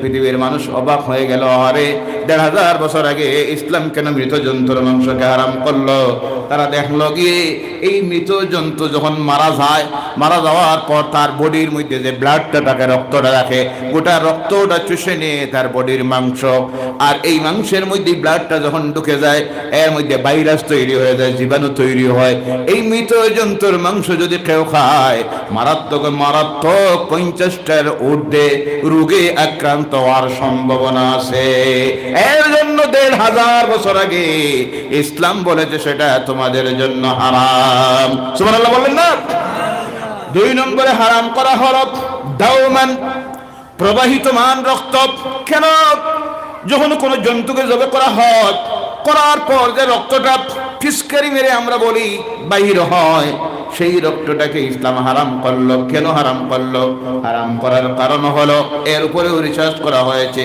রিসার্চ করে যে দেখা গেছে এই রক্তটা যদি কেউ পান করে বা এই রক্তটাকে যদি ব্লক করে দিয়া এই জন্তুর মাংসের মধ্যে ঢুকাইয়া দেওয়া হয় তাহলে ওই মৃত জন্তুর মাংসে ফেলে পরে যে এফেক্টটা আসে ওই রক্তটাকে ব্লক করে দিয়া মাংসে ঢুকাইয়া বা এই রক্তটা খাওয়ার পরেও সেই এফেক্টটা মানুষের মধ্যে আসে এর জন্য 1500 বছর আগে ইসলাম সেটাকে হারাম করলো অবৈধ বললো বলে সুবহানাল্লাহ কয়টা 2টা কয়টা 3 নম্বরে হলো লাহমুল খিনজির শুকরের মাংস ইসলাম হালাল বলেছে না হারাম ভাইরা আমার অনেক ভাইয়েরা আছেন আমাদের প্রতিবেশীতে বা অন্যান্য ধর্ম অবলম্বী ভাইয়েরা আছেন যারা খান আমি তাদেরকে খারাপ বলছি না তাদেরকে অবমাননা করতেছি না ইসলাম কেন হারাম করলো সেটা আমি বুঝাইতে চাইতেছি আমি বলবো না আমেরিকার নাম করা 5 জন বিশেষজ্ঞ ডাক্তার সবচেয়ে নাম করা আমেরিকার ইউরোপের 5 জন নাম করা ডাক্তার এই শুকরের মাংসের উপরে রিসার্চ করলেন করার পরে গিয়ে দেখলেন এই মাংসটার মধ্যে কিছু প্রকারের ভিটামিন আছে প্রোটিন আছে এই মাংসটা যারা খায় খাওয়ার সঙ্গে সঙ্গে তাদের দেহের মধ্যে যে জিনিসটা সবচাইতে বেশি বেড়ে যায় তার নাম হলো সেক্স কোনটা সেক্স বেড়ে যায় তখন হইতে পারে এই মানুষটা যে কোনো সময় তার নিজের সেক্সের কন্ট্রোলিং পাওয়ার তার কাছ থেকে চলে যাইতে পারে আর চলে গেলে যে কোনো সময় অবৈধ যৌনচারে বেবিচারে লিপ্ত হয়ে যাইতে পারে তাই সেটা থেকে তাকে বাঁচানোর জন্য 1500 বছর আগে ইসলাম সেটাকে হারাম করেছে বলে সুবহানাল্লাহ এটা যে এফেক্ট কিভাবে আসে তা যদি আপনি দেখতে যান তাহলে বর্তমান যে আমেরিকা এই আমেরিকায় আজকে এক সমীক্ষা চালাইয়া দেখা গেছে বর্তমান আমেরিকায় 19 লক্ষের ঊর্ধ্বে ছেলেমেয়েরা অনাথ আশ্রমের মধ্যে আছে শিশু আশ্রমের মধ্যে আছে যাদের মা বাবার কোনো পরিচয় কারণ হলো অবৈধ যৌনচারে এদের জন্ম হয়েছে সমাজের লোক লজ্জার কারণে মা বাপ রাস্তার ফুটপাতে ফেলে দিয়েছে রাস্তার কিনারার বনে জঙ্গলের মধ্যে ছেড়ে দিয়েছে ওখান থেকে প্রশাসনের লোকরা তুলে নিছে নিয়ে তাদেরকে লালন পালন করতেছে আরো শোনেন আরো অবাক হবেন এই আমেরিকা আমার কথা নয় তাদের দেশের সবচেয়ে নামকরা গোয়েন্দা সংস্থার রিপোর্ট হলো তাদের সমাজে আজকে এমন অবস্থা তৈরি হয়েছে তাদের সমাজের স্কুল কলেজ ইউনিভার্সিটির ছাত্রীরা যারা তাদের মধ্যে শতকরা 30% মেয়েরা বিবাহের আগে তারা দর্শিতা হয় বলেন নাউজুবিল্লাহ তার কারণ হলো কি তার কারণ হলো তাদের সমাজের মধ্যে সবচেয়ে বেশি যে মাংসটা চলে, কোন মাংস? শুকরের মাংস। এর এফেক্টটা আরো দেখবেন, একেবারে আমাদের প্রতিবেশীতে বিভিন্ন রাজ্য আছে, যেমন মিজোরাম আছে, নাগাল্যান্ড আছে, মেঘালয় আছে। এখানে আপনারা অনেক যান কর্মসূত্রে, বিভিন্ন সময় গেলে পরে দেখবেন, অনেকের কাছ থেকে শুনি যে এখানের মধ্যে অনেক আছে, দেখা যায় অনেক সময় তাদের মধ্যে দেখা যায় স্বামী মদ পান করে, স্বামী শুকরের মাংস পান করে, স্ত্রী শুকরের মাংস খায় না, বা স্ত্রী মদ পান করে না। এরপরে দেখা যায় কিছুদিন গেছে, যাওয়ার পরে 2-3টে ছেলে মেয়ের জন্ম দিয়েছে। দেওয়ার পরে ওই স্বামী আর অন্য পরপুরুষ বড় নারীর সঙ্গে সম্পর্ক স্থাপন করেছে, তখন বউ তার ডিভোর্স দিয়ে চলে গেছে। তার কারণ হলো ওই যে স্বামী মদ পান করে, এই স্বামী যে শুকরের মাংস খায়, খাওয়ার কারণে তার শারীরিক যে যৌন চাহিদা, এটা এই স্ত্রীর দ্বারা কন্ট্রোল দেওয়া সম্ভব হচ্ছে না, তখন অবৈধ রাস্তার মধ্যে এসে চলে যায়। যার কারণে আজ থেকে 1500 বছর আগে আল্লাহর নবী মুহাম্মদ রাসূলুল্লাহ সাল্লাল্লাহু আলাইহি সাল্লাম সেটাকে হারাম করলেন। বলেন সুবহানাল্লাহ। এরপরে স্রষ্টার নাম, আল্লাহর নাম ব্যতীত যদি কোনো কিছুকে জবে করা হয়, কারণ এই সব কিছু সৃষ্টির মালিক কে? এই সব কিছুর মালিক কে? যত জন্তু আমরা জবে করে খাই, প্রত্যেকটার মালিক কে? এবার এটাকে আপনি জবে করবেন কার নামে? স্রষ্টার নামে। তাই স্রষ্টার নির্দেশ হলো, আমার নাম ব্যতীত যদি তোমরা কোনো কিছুকে জবে করো, তাহলে সেটাকে আমি বৈধতা দিতে পারি না, কারণ এটার স্রষ্টা হলাম আমি, এর মালিক হলাম আমি। দুনিয়ার সাধারণ নিয়ম আছে, ওই রাস্তা দিয়ে ছাগল যাইতেছে, আপনি চাইলেন সেটাকে জবে করে খাবেন, তার মালিকের পারমিশন লাগবে না? না, কথা বলেন। মালিকের পারমিশন লাগবে, মালিকের পারমিশন ব্যতীত আপনি জবে করতে পারবেন না। তাই স্রষ্টার নির্দেশ হলো, যেটাকে বৈধ করেছি খাওয়ার জন্য, এই জন্তুগুলিকে তোমরা জবে করতে গিয়ে আমি মালিকের নামে সেটাকে জবে করো, নতুবা এটা খাওয়ার পারমিশন তোমাদের নাই। এখানে 4টা জিনিসকে ইসলাম হারাম করলো। ও আমার ভাইরা, এরপরে যে জিনিসটাকে ইসলাম হারাম করেছে, যেটা আজকে আমাদের সমাজের মধ্যে এমন ভাবে চালু হয়েছে, ঘরের মধ্যে ঢুকে গেছে, যার নাম হলো সুদ। কোনটা? যার নাম সুদ। সুদ বুঝতেছেন আপনারা? সুদ বুঝলেন? এটারও নাম বদলে গেছে, এর নাম ইন্টারেস্ট। কোনটা? আপনারা বোঝা যায়, যেমন বাংলাও বুঝেন না, ইংলিশও বুঝেন না, কোনোটাও বুঝেন না। কোনটা বুঝবেন? আরবি বুঝবেন নাকি? আরবি কইলে বলেন, আমি বলবো, অসুবিধা নাই। ইংরেজি যদি বলেন, হুজুর ইংরেজিতে বলেন, আমি বলবো। কোনটা বুঝেন আপনারা? সবটা বুঝেন? জি, সব বুঝেন, কিন্তু বলতে শরম লাগে, শরম করবেন না। এটাকে ইন্টারেস্ট বলা হয়। হালাল না হারাম? জোরে বলেন, হালাল না হারাম? আল্লাহ রাব্বুল আলামিন তার কালাম কোরআনুল কারীম এটাকে হারাম বললেন। কেন বললেন? আয়াতটা পরে বলছি। তার কারণ হলো, দেখা গেল সুদে দেয় যারা বড় বড় মহাজন, আর নেয় যারা, তারা হলো গরিব, যারা অসুবিধার মধ্যে পড়ে, তারা সেটা নেয়। নিতে গিয়ে এখন দেখা গেল লোকটা নিল ব্যবসা করার জন্য 10,000 টাকা আপনার কাছ থেকে। নেওয়ার পরে একটা মাস ব্যবসায় খাটাইলো, খাটানির পরে দেখা গেল লস হয়েছে। কি হয়েছে? নিল 10,000 টাকা উদাহরণস্বরূপ, সারা মাস ব্যবসা করার পরে গিয়ে দেখলো এখন হয়েছে 9,000, 6,000, লস মারছে ব্যবসায়। কিন্তু মালিক সেটা কি বুঝবো? জি, আরে দেওয়া লাগবো না? মাস যেমনি শেষ হবে, মালিকের যেটা পাওনা দিতে হবে। এবার দেখা যায় দেয়, যত দিতেছে ধনীর ধন কমতেছে না বাড়তেছে? বাড়তেছে না কমতেছে? আর গরিব শোষিত হচ্ছে। আল্লাহ রাসূল তখন বললেন, ও ধনীরা, গরিব মানুষগুলি তোমাদের যারা সমাজে, তাদেরকে তোমরা ঋণ দেও। কি দেও? ঋণ দেও। আবার ঋণ যারা নেয়, তাদের প্রতি আল্লাহ রাসূল বলছেন, তোমরা যখন ঋণ নেও, এই ঋণটা তোমরা করো কি? নেওয়ার সঙ্গে সঙ্গে পরিশোধ করার চেষ্টা করো। আজকে ব্যাংক থেকে ঋণ দেওয়া হয়নি না? জি, আমাদের সমাজে অনেক মানুষ আছে, যখন দেখবেন ব্যাংক থেকে ঋণ নেয়, মানব সমাজের মধ্যে সব ধর্মাবলম্বীর মধ্যে আছে, দেখবেন ঋণ যখন নেয়, নেওয়ার সঙ্গে সঙ্গে তাল বানানো শুরু করে কিভাবে ব্যাংকে ফাঁকি দেওয়া যায়। আছে না? আল্লাহ রাসূল কঠোর ভাষায় নির্দেশ দিতেছেন, তোমরা যখন নেও প্রথম নিয়ত করো এটা পরিশোধ করার, এবং যত তাড়াতাড়ি সম্ভব হয় ঋণ পরিশোধ করে দাও। বলেন সুবহানাল্লাহ। ধনীদেরকে বলছেন, গরিব তোমার কাছে সাহায্য চাইতে যখন যাবে, তুমি ওই গরিবকে সাহায্য করো, সময় মতো যদি দিতে না পারে তাকে আরো সময় দিও, সময় দিও। আবার ঋণ গ্রহীতাকে বলছেন, তোমরা যখন ঋণ নির্দিষ্ট সময়ে যদি দিতে না পারো, তখন ঋণ যার কাছ থেকে এনেছো তার কাছে গিয়ে টাইম নিও। যদি গিয়ে টাইম না নেও, তার মেজাজটা খারাপ হয়ে বলি না টাকা নিল, নির্দিষ্ট তারিখে আসলো না, তখন আপনার প্রতি কঠোর ব্যবহার করতে পারে। এই আল্লাহ রাসূল বলছেন, ঋণ যখন নিবে, নেওয়ার পরে আল্লাহর কাছে দোয়া করিও, আল্লাহ আমাকে ঋণ মুক্ত করে দাও। হাদিস শরীফের মধ্যে আসতেছে, আল্লাহ রাসূল বলছেন, যে ব্যক্তি ঋণ নেওয়ার পরে আল্লাহর কাছে দোয়া করে ঋণ মুক্ত হওয়ার জন্য, আল্লাহ তার কুদরত থেকে, গায়ব থেকে ওই ব্যক্তির ঋণ পরিশোধ করার ব্যবস্থা করে দেয়। বলো সুবহানাল্লাহ। কিন্তু সুদকে হারাম করলেন, কারণ দেখলেন সুদে যদি নেই এই গরিব খালি গরিব হবে। এর জন্য আল্লাহ আয়াত নাজিল করে দিল। মক্কার মানুষের মধ্যে দুইটা শ্রেণী তৈরি হয়েছিল, একটা হলো ধনী, আর তাদের ধন বাড়তে আসে আর বাড়তে আসে, আর গরিব যারা তারা শুধু গরিব হইতেছে। এবার দেখা গেল এই গরিব যখন গরিব হইতেছে আর ধনীর ধন বাড়তেছে, তখন গরিবের মনের মধ্যে হিংসা জেগে যায়, তার ধন আছে আমাকে দেয় না, আমি যদি আনি তারপরে আবার বেশি বেশি দিতে হয়, আমার সব যায়। তখন তাদের প্রতি যখন হিংসার ভাব মনে আসে, তখন ওই গরিব শ্রেণীর মধ্যে থেকে একটা শ্রেণী তৈরি হয়ে যায় যারা চুরির রাস্তার মধ্যে যায়, ডাকাতির রাস্তায় যায়। কথা আসেনি না? জি।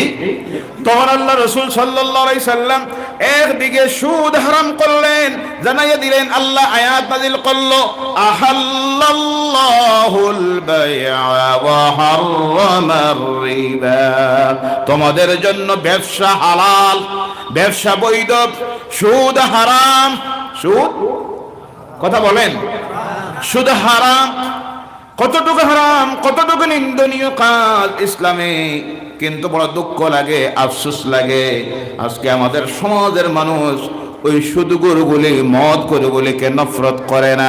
শুনুন আমার ভাইয়েরা, আল্লাহ রাসূল বলছেন, মদ পানকারী ব্যক্তি যদি অসুস্থ হয়ে যায়, রে দেখতে যেও না, তার সেবা শুশ্রূষা করো না।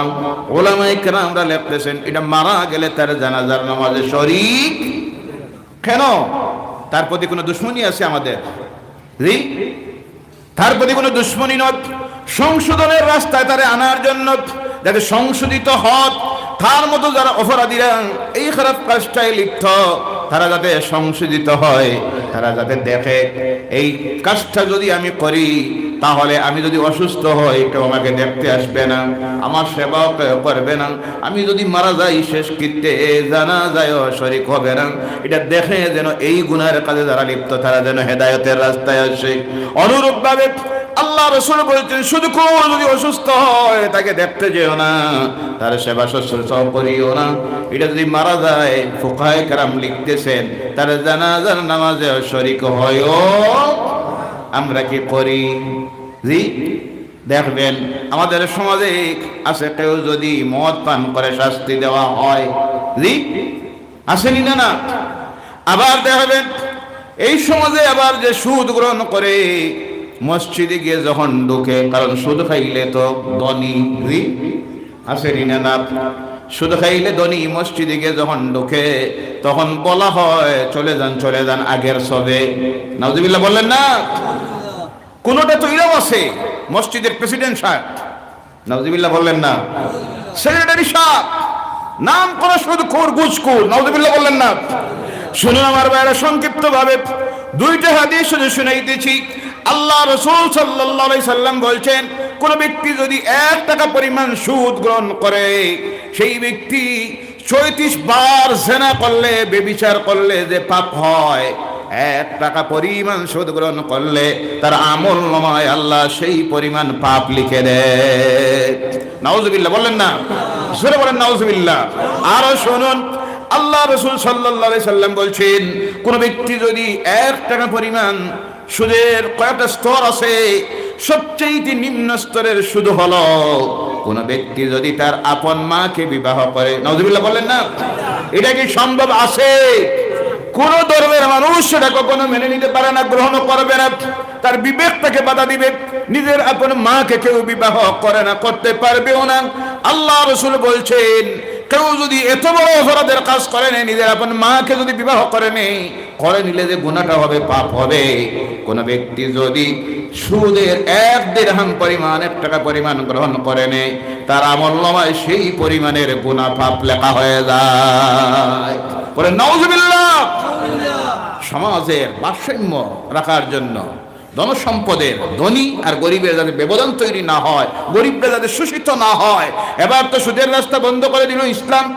এই মানুষটা চলবে কিভাবে, বাঁচবে কিভাবে, তার ব্যবস্থা দেওয়ার দরকার আসেনি না? না, শুধু আইন করলে হবে না, বিকল্প ব্যবস্থা দেওয়ার প্রয়োজন। বিকল্প ব্যবস্থা দেওয়ার ব্যবস্থা করলো ইসলাম। সুবহানাল্লাহ বললেন না? আল্লাহ পাক রব্বুল আলামিন তার হাবিবের প্রতি আয়াত নাযিল করে দিয়ে জানাইয়া দিলেন, নামাজ মুসলমানের জন্য যেইভাবে পড়া ফরজ, রোজ 5 বার, রমজানের মাস আসলে পরে যেইভাবে এই রোজা রাখতে হয়, ধনসম্পদের মালিক হলে জীবনে একবার মক্কায় আল্লাহর ঘরে গিয়ে হজ আদায় করতে হয়। আল্লাহ জানাইয়া দিলেন, ধনসম্পদের মালিক যারা, তোমাদেরকে এই নিয়ামতটা আমি দিয়েছি, ধনসম্পদ, তোমাদের প্রতি আরেকটা জিনিসকে আমি ফরজ করে দিলাম, অবশ্য করণীয় করে দিলাম, যেটার নাম হলো যাকাত। সুবহানাল্লাহ নাই? যার নাম হলো যাকাত। ধনীরা যারা, তোমরা তোমাদের ধনসম্পদ থেকে বৎসরে একবার, কয়বার? প্রতিদিন না, প্রতি মাসে না, অসুবিধা আছে, তোমাদের অসুবিধা আছে, দিতে দিতে তো শেষ হয়ে যাবে, তোমাদের বিজনেস কেমনে চলবে? এর জন্য বৎসরে একবার শতকরা 2.5 টাকা তোমাদের ধনসম্পদ থেকে তোমাদের সমাজের গরিব দুঃখী যারা, এতিম মিসকিন যারা, অসহায় যারা, তাদের হাতে দিয়ে দেওয়া তোমাদের জন্য ফরজ। সুবহানাল্লাহ বললেন না? ফরজ করে দেওয়া হলো। শতকরা কত টাকা? কথা বলেন, কত টাকা? আমাদের সমাজে যদি এই যাকাত আদায় করা হতো শরীয়ত সম্মতভাবে, তাহলে, আর শরীয়ত সম্মতভাবে যদি সেটা ব্যয় করা হতো, তাহলে এমন একটা সমাজ তৈরি হতো যে সমাজের মধ্যে গরিব বলতে কেউ থাকতো। তার প্রমাণ মুখে বলছি, থানাত মুসলমানদের খলিফা হলেন ওমর ইবনে আব্দুল আজিজ। হযরত ওমর রাদিয়াল্লাহু তাআলা আনহুর ছেলে ইসলামী রাষ্ট্রের শাসন ক্ষমতায় বসলেন। এবার তিনি যাকাত কালেকশন করা শুরু করলেন। দড়ি যারা 2.5 টাকা দাও, শতকরা 2.5 টাকা, এটার মালিক তুমি না, ধনসম্পদের মালিক কে? তোমাকে আল্লাহ ম্যানেজার বানাইয়া দিয়েছেন, দেখার দায়িত্ব দিয়ে দিয়েছেন। তুমি যতদিন আছো দেখতেছ, যেই দিন তুমি এই জমিন থেকে চলে যাবে, এই ধনের মালিক তুমি যদি হইতা, তোমার সঙ্গে চলে যাইত। তোমাকে আমি ম্যানেজার বানাইয়া দিলাম, দেখার দায়িত্ব দিলাম 60 বছর 70 বছর। যেই দিন তুমি চলে গেলে, সঙ্গে সঙ্গে এর দায়িত্বটা দেওয়া হলো তোমার ছেলের হাতে। কার হাতে? তুমি মালিক নাই, এর মালিক কে? আল্লাহ বলছেন, লিল্লাহি মা ফিস সামাওয়াতি ওয়া মা ফিল আরদ। আকাশ আর জমিনের মধ্যে যা কিছু আছে, সব কিছুর একচ্ছত্র মালিক যিনি, তার নাম, জোরে বলেন, তার নাম। হযরত ওমর ইবনুল খাত্তাব, হযরত ওমর ইবনে আব্দুল আজিজ খলিফা হলেন, রাষ্ট্রনেতা হলেন। অর্ডার দিলেন যাকাত কালেকশন করো। আমাদের দেশে সরকারিভাবে যাকাত কালেকশন নেই, কিন্তু এর বিকল্প একটা আছে, যেটার নাম হলো ট্যাক্স। সরকারি ট্যাক্স দেই আমরা, জি দেই। রাষ্ট্রের আইন মানা লাগেনি না? না, কথা বলবেন। রাষ্ট্রীয় আইন মানা ফরজ।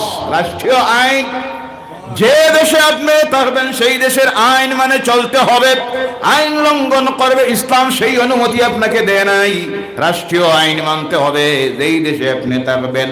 ভারতবর্ষে আমরা আছি, আমাদের দেশ ভারতবর্ষ, এই দেশের সংবিধান, এই দেশের আইন মানা আমাদের জন্য, আমাদের জন্য, কথা বলেন, আমাদের জন্য ফরজ, আমাদের জন্য ফরজ। এই দেশের ক্ষতি হোক, এই দেশে যারা নাগরিক তাদের জন্য এমন কাজ করাকে ইসলাম হারাম করেছে। মনে থাকবো, এই দেশের অখণ্ডতা রক্ষার জন্য বিদেশি কোন পরাশক্তি যদি এই দেশকে আক্রমণ করে, তখন এই দেশের নাগরিক জাতি, বর্ণ, ধর্ম নির্বিশেষে প্রত্যেকের জন্য এই দেশের হেফাজতের জন্য নিজের জীবন দেওয়া, রক্ত দেওয়া ফরজ, দেওয়া ফরজ। উদাহরণস্বরূপ, উদাহরণস্বরূপ আমাদের প্রতিবেশী দেশ পাকিস্তান। কোন দেশ? কথা বলবেন। পাকিস্তান আমার দেশ, আমার জন্মভূমি ভারতবর্ষে আক্রমণ করল, আমি পাকিস্তানের পক্ষে যাব না ভারতের পক্ষে? কথা বলবেন কার পক্ষে? স্লোগান দিব পাকিস্তানের পক্ষে না ভারতের পক্ষে? এখানে ধর্মের পরিচয় নেই, এখানে হলো আমার দেশের প্রশ্ন। এই দেশ আমার জন্মভূমি, আমার প্রাণের চাইতে এই দেশের প্রতি আমার মহব্বত বেশি না কম? হুব্বুল ওয়াতানি, দেশের সঙ্গে মহব্বত, এটা হলো ইমানের পরিচয়। কিসের পরিচয়? ইমানের পরিচয়। তখন এই দেশের হেফাজতের জন্য আমাদের প্রাণ দিতে হবে, কারণ এই দেশটার স্বাধীনতার জন্য রক্ত দিয়ে আমরা স্বাধীন করেছি। কথা ঠিক কিনা? কথা বলবেন। এই দেশের স্বাধীনতাকে, সার্বভৌমত্বকে কেউ যদি নষ্ট করতে চায়, ক্ষতি করতে চায়, এই দেশে আমরা যারা আছি, জাতি বর্ণ ধর্ম নির্বিশেষে প্রত্যেকের জন্য ফরজ হলো এই পরাশক্তির মোকাবিলা করে এই দেশের হেফাজত করা। কথা ঠিক কিনা বলেন আমার ভাইরা? এবার বলতেছিলাম, আল্লাহ পাক ব্যবস্থা দিলেন যাকাতের। হযরত ওমর ইবনুল আব্দুল আজিজ যখন রাষ্ট্রনেতা হলেন, আইন জারি করলেন যাকাত দিতে হবে। আমার দেশে আইন আছে, সরকারি ট্যাক্স দিতে হবে, কিন্তু দুঃখ লাগে, আফসোস লাগে, বেশিরভাগ দেখা যায় আজকে সরকারি ট্যাক্স দেয় যারা সরকারি চাকরিজীবী। কথা ঠিক কিনা? কারণ এরাও ট্যাক্সে পেমেন্ট যখন মাসে আসে ব্যাংক থেকে ইনকাম ট্যাক্স কাটিয়ে রাখা হয়। বড় বড় যারা আমলারা, প্রতিষ্ঠিত ব্যবসায়ী যারা, যাদের ট্যাক্স যদি সঠিকভাবে হিসাব করা হয় কয়েক কোটি কোটি টাকা হবে, কিন্তু তারা ট্যাক্স ফাঁকি দিতেছে। কথা ঠিক কিনা? এইভাবে যদি কেউ রাষ্ট্রীয় আইনকে লঙ্ঘন করে, ট্যাক্স ফাঁকি দেয়, এর জবাব আল্লাহর কাছে দেওয়া লাগবে না। সঠিকভাবে যদি আমার দেশের ট্যাক্স কালেকশন হতো, তাহলে এই দেশের উন্নয়ন আরো বাড়ত না। কথা বলেন, বাড়ত। দেখা গেল ওমর ইবনুল আব্দুল আজিজ যাকাতের অর্ডার দিলেন, কালেকশন শুরু হলো, হইতে গিয়ে আর গরিবদেরকে দিতে গিয়ে এমন এক অবস্থার মধ্যে গিয়ে পৌঁছলো, দেশের অর্থনীতির অবস্থা এমন অবস্থার মধ্যে গিয়ে পৌঁছলো, ওমর ইবনুল আব্দুল আজিজ যাকাত দেওয়ার জন্য বাইর হলেন। গ্রাম জুড়ে গুড়া নিয়ে ঘুরেন, যার কাছে যান যাকাত দেওয়ার জন্য, সেই ব্যক্তি বলে আমি নিজেই তো যাকাত দেই। সুবহানাল্লাহ বলেন না? জোরে বলেন সুবহানাল্লাহ। যাকাত অর্থনীতির অবস্থাকে কিভাবে বদলাইয়া দেয়, দেখেন সমাজের অবস্থা কেমন বদলাইয়া দেয়। এরপরে তিনি ঘুরতেছেন, ঘুরে ক্লান্ত হয়ে গেছেন 7 দিন। কয়দিন? 7 দিন ক্লান্ত হয়ে একটা গাছের নিচে গিয়ে বিশ্রাম নেওয়ার জন্য রাষ্ট্রনেতা বসেছেন। চিন্তা করতেছেন কি মুসিবতে পড়লাম, এটা কার কাছে পৌঁছাইয়া দেই, কেমনে দেই। হঠাৎ করে দেখা যায় ঘোড়া নিয়ে একটা মানুষ আসতেছে, মুসাফিরের মতো বোঝা যায়, এলোমেলো চল, গায়ের কাপড়ের মধ্যে অনেক ময়লা। মনে মনে ভাবলেন আচ্ছা যাই হোক, এক বিপদ থেকে বাঁচবো। জি, একটা গরিব মানুষ আসতেছে, দেখা যায় সব এর সমঝাইয়া আমি আমার দায়িত্ব থেকে মুক্ত হব। ডাক দিলেন, ঘোড়ার উপরে 6 ব্যক্তিটিকে সে নেমে আসলো। উনিও ভাবতেছেন যাই হোক পাওয়া গেছে একজন, পাওয়া গেছে একজন। উনিও চিনতে পারতেছে না উনি যিনি গাছের নিচে বসে আছেন একজন রাষ্ট্রনেতা। তিনি ভাবতেছেন মনে হয় কোনো মুসাফির, কোনো মনে হয় ফকির, গরিব দুঃখী মানুষ বসে আছে। উনিও ঘোড়ার উপর থেকে গিয়ে নামলেন, নামে বললেন কেন ডাক দিলেন? বলে ডাক দিলাম এই জন্য, আমার কাছে রাষ্ট্রীয় কোষের লক্ষ লক্ষ দিনার, লক্ষ লক্ষ টাকা পয়সা, মিলিয়ন বিলিয়ন সারা দেশ জুড়ে ঘুরেছি, দেওয়ার জন্য একটাও মানুষ পাই নাই, কারণ আমার এই দেশের প্রত্যেকটা মানুষ যাকাত দেয়। সুবহানাল্লাহ বলেন না? এর জন্য আপনাকে দিতেছি, এটা নেন। আর 7 দিন হয়েছে, তোরে পাই না, আপনারে পাইছি। তখন সেই ব্যক্তি বললেন আচ্ছা শুনুন, আপনার কয়দিন হয়েছে? উনি বললেন, রাষ্ট্রনেতা বললেন আমার 7 দিন হয়ে গেছে। উনি বললেন আপনার তো মাত্র হলো 7 দিন, আমার আজকে 7 সপ্তাহ হয়ে গেছে, সারা দেশ জুড়ে ঘুরতেছি, আমার এই যাকাতের পয়সাটা দেওয়ার জন্য গোটা দেশে একটাও মানুষ খুঁজাইয়া পাইছি না। সুবহানাল্লাহ বললেন না? এই হলো ইসলামের অর্থনীতি, যাকাত। গরিবের কাছে পৌঁছাইয়া দেও। শতকরা কত টাকা? 2.5 টাকা। কত টাকা? 2.5 টাকা। 2 নম্বরে রমজানের মাস যখন আসে, কি ধর্ম? ইসলাম। দেখেন, মানবতার ধর্ম ইসলাম, ভ্রাতৃত্ববোধের ধর্ম ইসলাম। ইসলাম, সাম্প্রদায়িক সম্প্রীতির ধর্ম ইসলাম। কত বড় সাম্প্রদায়িক সম্প্রীতির উদাহরণ আল্লাহ রাসূল রেখে গেলেন, দুনিয়া কেউ রেখে যাইতে পারে নাই। আজকে তো আমরা স্লোগান দিই, বক্তব্য দেই, আমরা সব চাই সাম্প্রতিক সম্প্রীতি। আল্লাহ রাসূল মদিনা শরীফে গেলেন, কোন জায়গায়? মদিনা গেলেন, যাওয়ার পরে দেখেন সেই জায়গার মানুষগুলি মুহররম মাসের 10 তারিখে রোজা রাখে। কোন মাসের? মুহররম মাসের 10 তারিখে রোজা রাখে। আল্লাহ রাসূল দেখেন, আমি যদি নিষেধ দেই রাখিও না, তাহলে সাম্প্রদায়িক সম্প্রীতির মধ্যে বাধা আসবে। আল্লাহ রাসূল তাদেরকে জিজ্ঞাসা করলেন, কি জন্য তোমরা রোজা রাখো? বলল, আমরা রোজা রাখি আমাদের নবী মূসা আলাইহিস সালামের প্রতি এই দিন আল্লাহর পক্ষ থেকে কিতাব নাজিল হয়েছিল। অত্যাচারিত শাসক ফেরাউনের হাত থেকে আল্লাহ সেই দিন থেকে নাজাত দিয়েছিল। এর জন্য আমরা আল্লাহর কৃতজ্ঞতা জ্ঞাপন করতে গিয়া সেই দিনে রোজা রাখি। আল্লাহ রাসূল সাহাবায়ে কেরামদেরকে নির্দেশ দিলেন, ও আমার সাহাবীরা, সাহাবী বলা হয় আল্লাহ রাসূলের সঙ্গের সাথী যারা, আল্লাহ রাসূল নির্দেশ দিলেন, আমার সাহাবীরা, আজ থেকে তোমরাও এই মুহররমের 10 তারিখে রোজা রাখো। সুবহানাল্লাহ। কারণ তারা রোজা রাখতেছে, আর তোমরা যদি না রাখো সমাজে অশান্তি তৈরি হবে। একজনে রোজা রাখতে আর ওখানে রাখতেছে না। আল্লাহ রাসূল ওখানের পরে যাওয়ার পরে দেখলেন সেই মদিনার মানুষগুলি খ্রিস্ট ধর্ম অবলম্বীরা, তারা যখন উপাসনা করে, প্রার্থনা করে, তখন তারা মসজিদুল আকসার দিকে মুখ করে সিজদা দেয়। কোন দিকে? মসজিদুল আকসার দিকে মুখ করে সিজদা দেয়। আল্লাহ রাসূল দেখলেন, এবার আমি যদি নির্দেশ দেই আল্লাহর ঘর মক্কার দিকে মুখ করে সিজদা দেয়, পশ্চিম দিকে অসুবিধা আছে। কারণ তাদের সমাজের প্রচলন চলতেছে, তারা সেই গোটটার দিকে মুখ করে তাদের উপাসনা করে সিজদা দেয়। তাই আল্লাহ রাসূল মদিনায় যাওয়ার পরে 17 মাস, কত মাস? 17 মাস সাম্প্রদায়িক সম্প্রীতি যাতে বজায় থাকে, সমাজে যেন অশান্তি তৈরি না হয়, আল্লাহ রাসূল 17 মাস নামাজ পড়তে গিয়া সেই ঘরের দিকে মুখ করে নামাজ পড়লেন।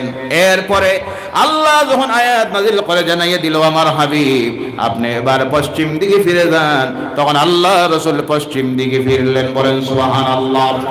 এবার ইসলাম দেখলাম, আল্লাহ রাসূল দেখলেন সমাজের মধ্যে কিছু মানুষ আছে গরিব। ঈদের দিন যখন আসবে, ওই ধনীরা যারা হাজার হাজার টাকার দামের কাপড় পরিধান করবে, গায়ের মধ্যে দিবে, আর এরপরে যদি দেখা যায় ধনীর ঘরের ছেলে মেয়েরা নতুন কাপড় পরিধান করে রাস্তায় বাইর হয়েছে, আর গরিবের ছেলে মেয়েরা বাবা পরিশ্রম করে যে পয়সা আনে তা দিয়ে তার খাবার জুটে না, ভালো কাপড় চোপড় কোথার থেকে দিবে? দেখা যাবে ধনীর ছেলে মেয়েদের গায়ে ভালো কাপড় আর গরিবের ছেলে মেয়ের গায়ে খারাপ কাপড়। এটা ইসলাম সহ্য করতে পারে না, আল্লাহ সহ্য করতে পারেন না। তাই আল্লাহ তার রাসূলের প্রতি নির্দেশ দিলেন, ও আমার হাবিব, ওই যে মুসলমান যারা রোজা রাখে, যারা রোজাও রাখে না, ওই ঈদের দিনে যদি একটা বাচ্চার জন্ম হয়, তার পক্ষ থেকে আর এই পরিবারের যারা আছেন প্রত্যেকের পক্ষ থেকে ঈদের নামাজে ঈদগাহে যাওয়ার আগে আর একটা জিনিস আদায় করে দাও, যার নাম হলো ফিতরা। কোনটা? কথা বলেন, কোনটা? ওয়াজিব করে দেওয়া হলো। সুবহানাল্লাহ বললেন না? সুন্নত নয়, মুস্তাহাব নয়, ওয়াজিব করে দেওয়া হলো। ধনীরা তোমরা যারা আজকে ঈদ করতেছো খুশিতে, আর ওই গরিবের বাচ্চারা, গরিব যদি ঈদ না করতে পারে, সেই উৎসবের খুশির কোনো মূল্য আল্লাহর কাছে নাই। আল্লাহ রাসূল ক্লিয়ার জানাইয়া দিলেন, ঈদের নামাজে আওয়ার আগে যারা তাদের ফিতরা আদায় করবে না, তারা যেন আমার এই মুসল্লায় প্রবেশ না করে, অর্থাৎ তারা যেন ঈদগাহের ময়দানে না ঢুকে। তুমি এখানে এসে আল্লাহর কুদরতের কদমে সিজদা দিবে, আর তোমার প্রতিবেশীর ওই গরিব মানুষটা হানি খাইতে পারে না, এই ভালো কাপড় পরিধান করতে পারলো না, তোর এই সিজদার এই নামাজের কোনো মূল্য আল্লাহর কাছে। শুনুন, আল্লাহ রাসূল আরো কত সুন্দর কথা বলতেছেন। আল্লাহ রাসূল বলেন, কারো প্রতিবেশীতে, কোন জায়গায়? কোন জায়গায়? প্রতিবেশীতে মুসলমান। আল্লাহ রাসূল বলেন নাই, খুব ভালোভাবে শুনুন। আল্লাহ রাসূল বলছেন, কারো প্রতিবেশীতে যদি কোনো মানুষ না খেয়ে বিকাল বেলায় ঘুমাইয়া যায়, এতে এই মানুষটা প্রতিবেশী হিন্দু হইতে পারে, বুদ্ধ হইতে পারে, জৈন হইতে পারে, খ্রিস্টান হতে পারে।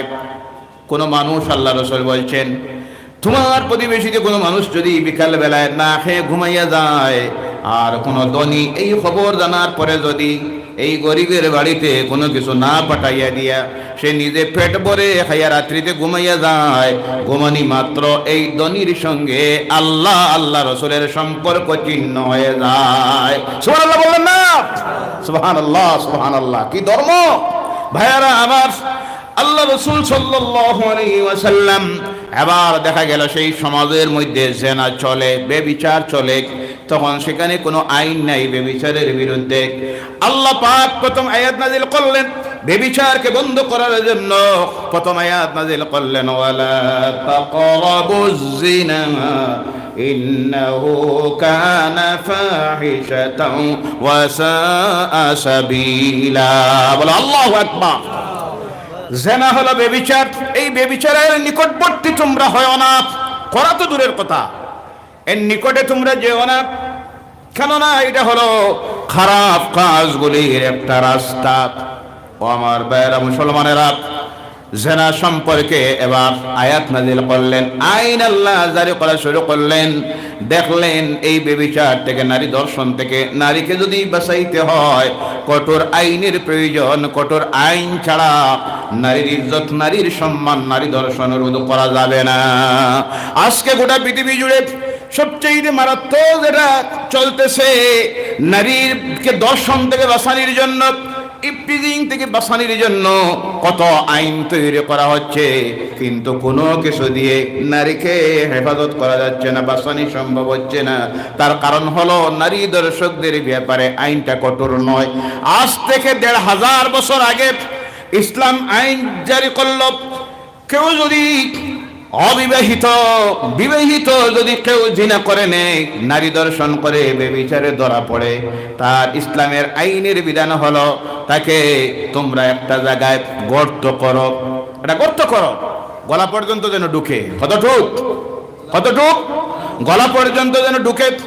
এলাকাবাসী সব চতুর্দিকে দাঁড়াবে, দাঁড়ানোর পরে চতুর্দিক থেকে পাথর মারবে, মেরে মেরে ওই যে জেনা করেছে, বেবিচার করেছে, যে নারীটার পুরুষটা উভয়টাকে পাথর মেরে মেরে জমিন থেকে বিদায় করে দাও। তখন কিছু সংখ্যক মানুষ এই আইনের বিরুদ্ধে এখনো সমালোচনা করে যে কি কঠোর আইন, এই আইনটা যদি একটু ফাঁকি দেওয়া যায় তাহলে তো মানুষটা সংশোধিত হয়ে যাইতে পারে। ওই যে ফাঁকি দেওয়ার কারণে আজকের সমাজের বেবিচার জানা বন্ধ হচ্ছে না। তখন যেই কঠোর আইন ইসলাম জারি করলো, তার কারণ হলো দেখা গেল যদি এখানে ফাঁকি দেওয়া যায় একটু আইনে, তাহলে দেখবে কেউ যখন জানা করবে, নারী দর্শন করবে, সে দেখবে বেশির থেকে বেশি 10 বছর, কত বছর? বা 20 বছর, এরপরে তো আবার বাইর হয়ে আসবো।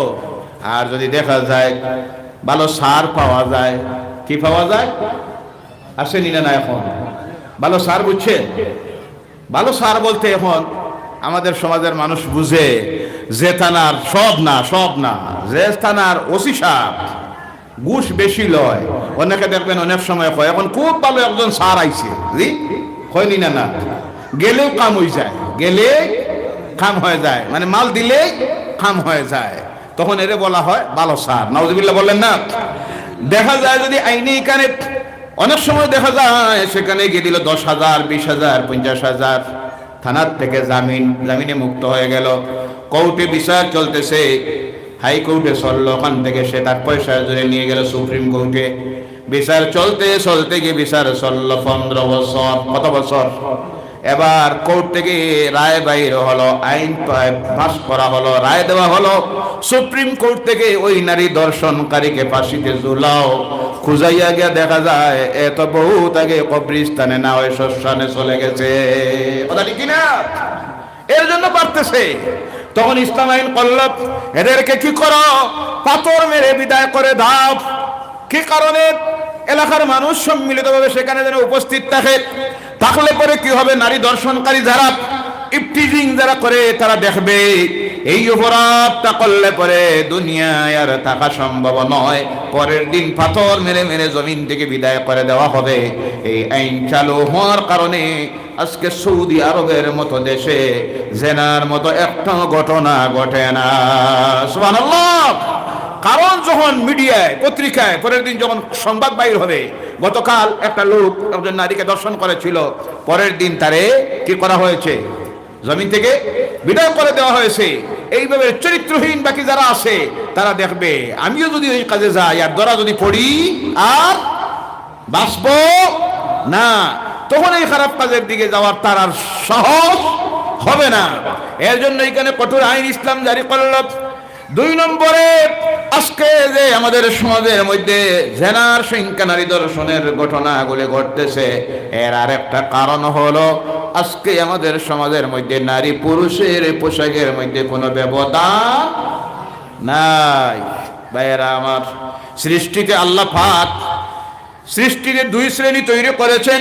মানুষের মধ্যে একটা শ্রেণী নারী আর একটা শ্রেণী পুরুষ। ইসলাম নারীকে সব অধিকার দিয়েছে, পুরুষের সমান অধিকার দিয়েছে। সমান নাই, ইসলাম নারীকে বেশি অধিকার দিয়েছে। সুবহানাল্লাহ বললেন না? এমন কোনো অধিকার বাকি রাখে নাই। ইসলাম নারীকে বাসার অধিকার দিল। প্রথম যখন তারা জীবন্ত কবরে নিয়ে রাখত, বাসার অধিকার দিল। এরপরে পিতৃ সম্পত্তিতে অধিকার দিল।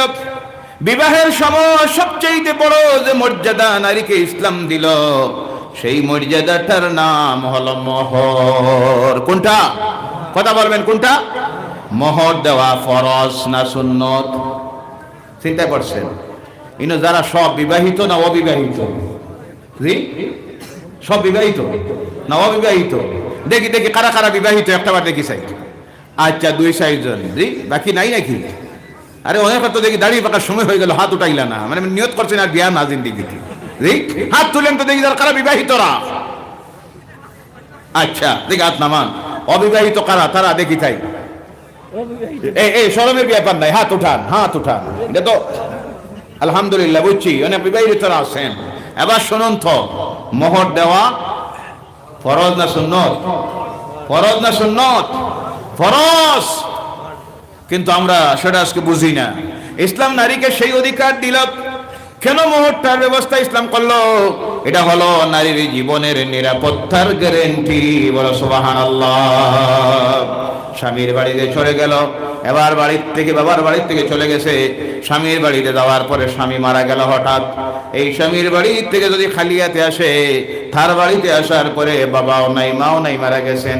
এখানে শ্বশুরও নাই, শাশুড়ি নাই। এই মেয়েটা যাবে কার কাছে? কে তারে দেখবে? তার জীবনের নিরাপত্তার গ্যারান্টির প্রয়োজন আছে না? এর জন্য ইসলাম ব্যবস্থা করল, সে যদিন তার স্বামীর বাড়িতে যায়, যাওয়ার সময় তার হাতের মধ্যে তুলে দিতে হবে তার মোহর। এই মোহরটাই হলো তার জীবনের নিরাপত্তার গ্যারান্টি। এবং শুধু দিতে হবে তা না, আল্লাহ পাক সেই মোহরটাকে দেওয়া ফরজ করে দিয়েছেন। মোহর দেওয়া ফরজ। ভাইয়েরা আমার, যত সম্ভব তাড়াতাড়ি আদায় করে দিবেন। এই মোহরের অধিকার দিল। আজকে তো দেখা যায়, অনেক সময় বলি, এখন মেয়েরা মোহর পায় না, ছেলেরা পায়। কথা ঠিক কিনা?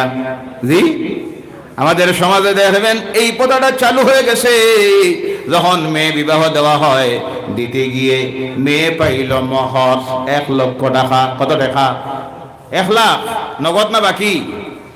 নগদ দেওয়া হয় না বাকি দেওয়া হয়? কত বলবেন আপনারা? নগদ না বাকি? নগদ দেওয়া হয় না, বাকি দেওয়া হয়। প্রত্যেকের কাছে যাদের বিবাহ হয় নাই, আমি অনুরোধ রাখি, সম্ভব হয় নগদ দিয়ে দিবেন।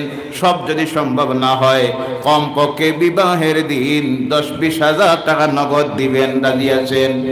আল্লাহ যেন তৌফিক দেয়। সকলে বলেন আল্লাহুম্মা আমিন। রাজি আছেন? জিগাইলাম, একটা জবাব দিল না, মানে নিয়ত আছে দিতাম না জিন্দেগিতে। জি, ফায়ার আহমাদ, নগদ দিবেন যতটুকু সম্ভব। আমার ভাইয়েরা, আমার বলতেছিলাম, এখানে অধিকার দিল, বাবার সম্পত্তিতে অধিকার দিল, পড়ার অধিকার দিল, জিহাদে যাওয়ার অধিকার দিল, হজের অধিকার দিল, যাকাতের অধিকার দিল। কোনো অধিকার বাকি রাখে নাই, সব দিল। দিতে দিতে গিয়ে আরো বেশি দিল। বলেন সুবহানাল্লাহ। কেমনে বেশি দিল? আমাদের সমাজের একজন পুরুষ যখন মারা যায়, মারা যাওয়ার পর তাকে যখন নিয়ে দাফন করা হয়, তখন তার গায়ের মধ্যে দেওয়া হয় কয়টা কাপড়? জানা নাই? কয়টা? একজন মেয়ে লোক যখন মারা যায়, যাওয়ার সময় তারে নিয়ে যখন কবরের মধ্যে শায়িত করা হয়, তাকে দিতে হয় কয়টা কাপড়? জোরে বলেন, কয়টা? ইসলাম নারীরে বেশ দিছে না কম দিছে? বেশি দিছে। বলেন সুবহানাল্লাহ। চাকরির অধিকার দিল, রাজনীতির অধিকার দিল, যুদ্ধের ময়দানে যাওয়ার অধিকার দিল। আল্লাহ রাসূলের সঙ্গে মহিলা সাহাবিয়ারা যুদ্ধের ময়দানে গিয়ে ডাক্তারের কাজ, নার্সের কাজের দায়িত্ব আদায় করতেন। বলেন সুবহানাল্লাহ। আমার ভাইয়ের, আমার বলার উদ্দেশ্য হলো সব জায়গায় ইসলাম নারীকে বেশি দিয়েছে। সম অধিকারের স্লোগান ইসলাম দেয় না, জেনে রাখবেন। অনেক সময় আমরা শুনি কেউ কেউ স্লোগান দেয় নারীকে পুরুষের সম অধিকার দিতে হবে। বলেন নাউযুবিল্লাহ। এই সম অধিকারের স্লোগান যদি কেউ দেয়, জেনে রাখবেন তারা নারীর প্রতি বিচার করতেছে না, নারীর স্বার্থে স্লোগান দিতেছে না, নারীকে নির্যাতিত করার জন্য, বুকবস্ত বানানোর জন্য স্লোগান দিতেছে। সম অধিকার যদি বলা হয় সমান হইতো পুরুষের, এমন একজন পুরুষ সকালবেলায় বাইর হলো রিক্সা নিয়ে। কোনটা নিয়ে? কথা বলবেন, কোনটা নিয়ে? রিক্সা নিয়ে বাইর হলো, সারাদিন পরিশ্রম করে রিক্সা চালাইয়া ঘরে আইলো। আওয়ার পরে পরের দিন বলবে বউ আজকে আমি না, রোটেশনটা তোমার। দুজনের সমান হইতো নি না? সমান হইতো, সম অধিকার। সারাদিন গাড়ির মধ্যে গুদামে গিয়ে লেবার হিসাবে, শ্রমিক হিসাবে গাড়িতে লোড দিল, সিমেন্ট তুললো, লোড চললো, সারাদিন মাটি কাজ করলো।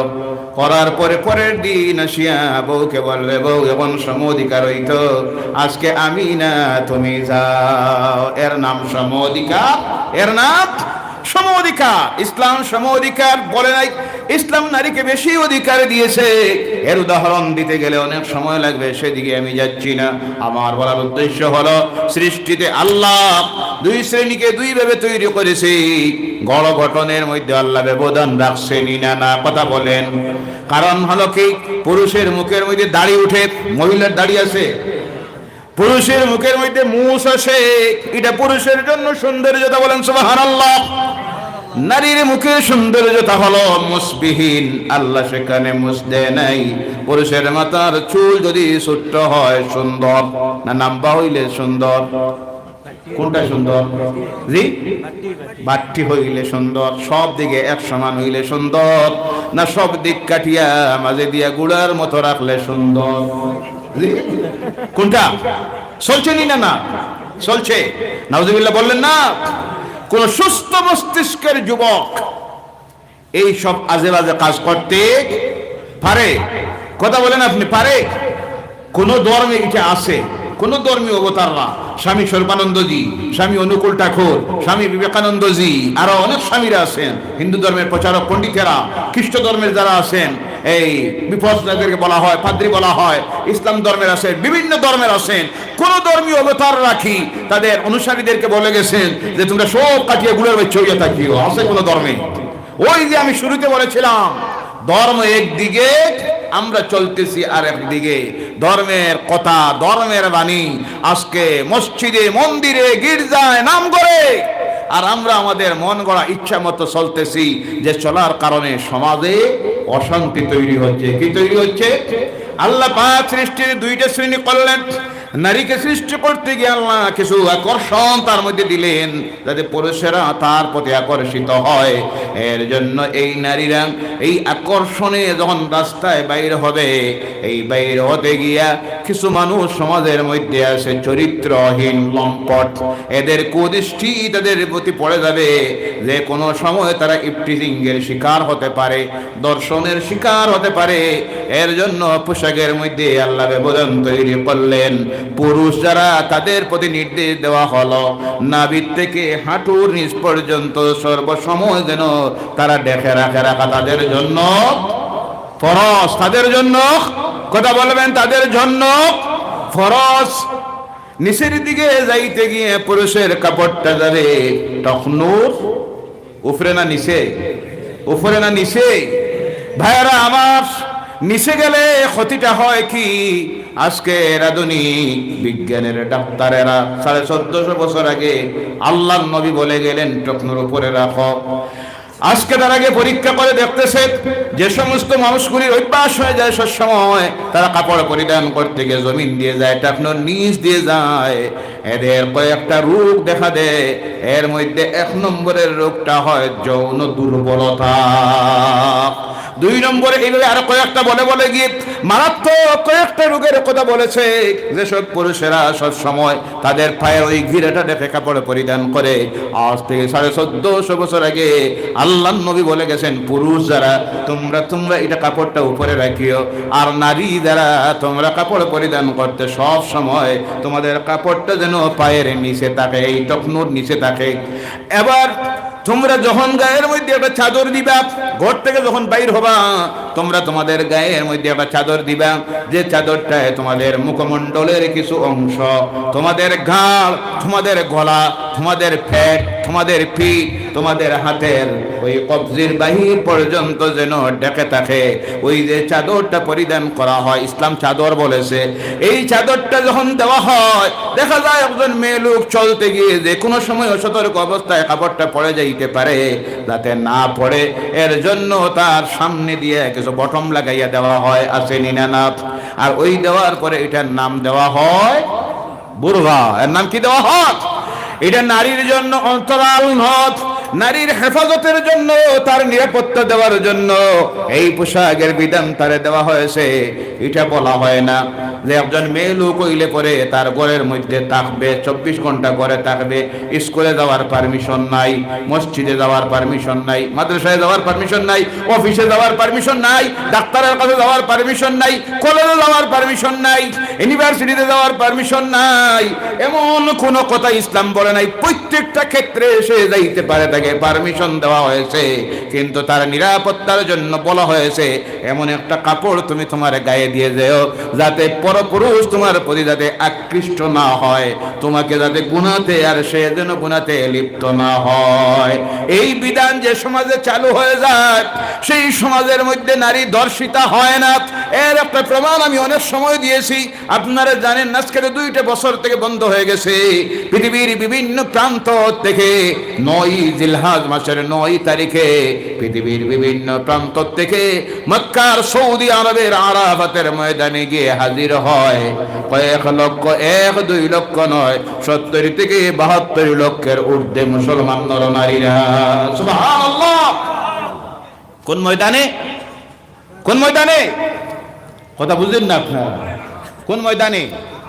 আরাফাতে ময়দানে গিয়ে হাজির হয়। দিনের বেলা সেখানে তারা সময় কাটায়, রাত্রি যখন শুরু হয়, মাগরিবের পর সূর্য ডুবার পরে ওখান থেকে রওনা করে, কেউ ট্রেনে, কেউ বাসে, কেউ পায়ে হেঁটে যে ময়দানে এসে রাত্রি যাপন করে, সেই ময়দানটার নাম হলো মুজদালিফার ময়দান। কোন ময়দান? মুজদালিফার ময়দান। কোনো তাবু নাই। আরাফাতে তাবু আছে অস্থায়ী? কোনো তাবু নাই। খোলা আকাশ উপরে, আর নিচের মধ্যে জমিন বালুকারাশির উপরে কেউ বিছানার চাদর, কেউ নিজের গায়ের গামছা বিছাইয়া দেয়, আর দিয়া রাত্রি সেখানে কাটাইতেছে। পূর্ণিমার চাঁদের আলো আর কিছু লাইটের আলো। ওই আরাফাত দেখে, আরাফাতের ময়দান থেকে মুজদালিফার ময়দানে আসলো 40 লক্ষের মতো নারীরা, 50 লক্ষের মতো পুরুষেরা। আল্লাহর জাতের কসম, আল্লাহর জাতের কসম, একজন মহিলা সেখানে ধর্ষিতাও হয় না, ইফটিজিংয়ের শিকারও হয় না, কারণ তার গাদের মধ্যে আছে আল্লাহর দেওয়া নিরাপত্তার লিবাস। সুবহানাল্লাহ বলেন না? সেখান থেকে পরের দিন রওনা হয় মিনার ময়দানে। কোন ময়দানে? মিনার ময়দানে রওনা হয়। সেই মিনার ময়দানের মধ্যে গিয়ে শয়তানের স্মৃতিস্তম্ভতে তারা পাথর মারে, কাঙ্কড় মারে। আল্লাহর ঘর মক্কার কিনারায় চলে আসে। ওখানে কেউ 8 কিলোমিটার দূরে, কেউ 9 কিলোমিটার দূরে, 10 কিলোমিটার দূরে। ওখান থেকে আল্লাহর ঘরে রাত্রে 12টায় আসতেছে তাহাজ্জুদ পড়ার জন্য, কেউ আসতেছে ফজরের নামাজের জামাতের জন্য। মনে মনে ভাবতেছেন যে এখানে যারা তো যায় বেশিরভাগ বৃদ্ধা মহিলারা। কারা? বৃদ্ধা মহিলারা। আমাদের দেশ থেকে, গ্রাম থেকে, শহর থেকে অধিকাংশ তো বৃদ্ধা মহিলারা যায়। তো আমরা ভাবতেছি এরা বৃদ্ধা মহিলা যাওয়ার কারণে এই ঘটনা ঘটে না। যারা গিয়েছেন বাস্তবে দেখেছেন, বিভিন্ন দেশ থেকে আসতেছে, যেমন চীন থেকে, মিশর থেকে।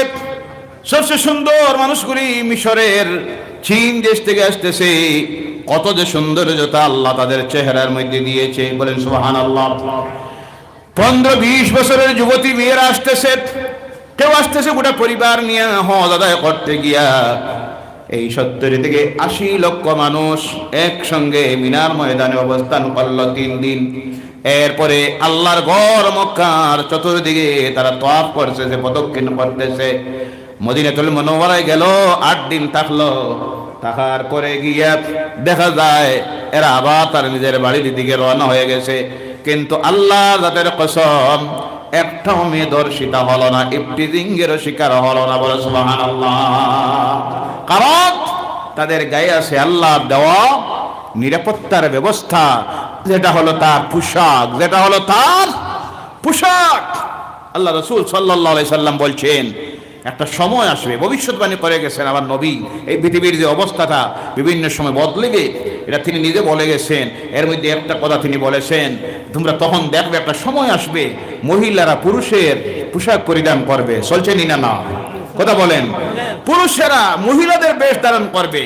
সমাজটায় তখন তোমরা দেখবে জেনা ব্যভিচার বেড়ে যাবে, মদ প্রকাশ্যে চলবে, সুদকে জায়েজ ভাববে, হিংসা বাড়বে, বিদ্বেষ বাড়বে, জাতিতে জাতিতে ঝগড়া বাড়বে, ধর্মে ধর্মে ঝগড়া বাড়বে, হিংসা বাড়বে, বিদ্বেষ বাড়বে। সেই সময় তোমরা দেখবে স্রষ্টার পক্ষ থেকে বিভিন্ন গজব, বালিয়া, মাসাইবাত, যাকে বলা হয় ভাইরাস, গজব জমিনে আসা শুরু হবে। এইসব পাপাচার আজকে আমাদের সমাজে, দেশে, পৃথিবীতে আসেনি না? না চলছেনি না? না চলতেছে। এর জন্য একটার পর একটা গেল এই 2টা বছর করোনা। কোনটা কথা বলেন? করোনা। এর আগে জীবনে এইভাবে কোন গজব বালিয়াত দেখেছিলেন? নাম শুনেছিলেন? শুনি নাই, দেখি নাই।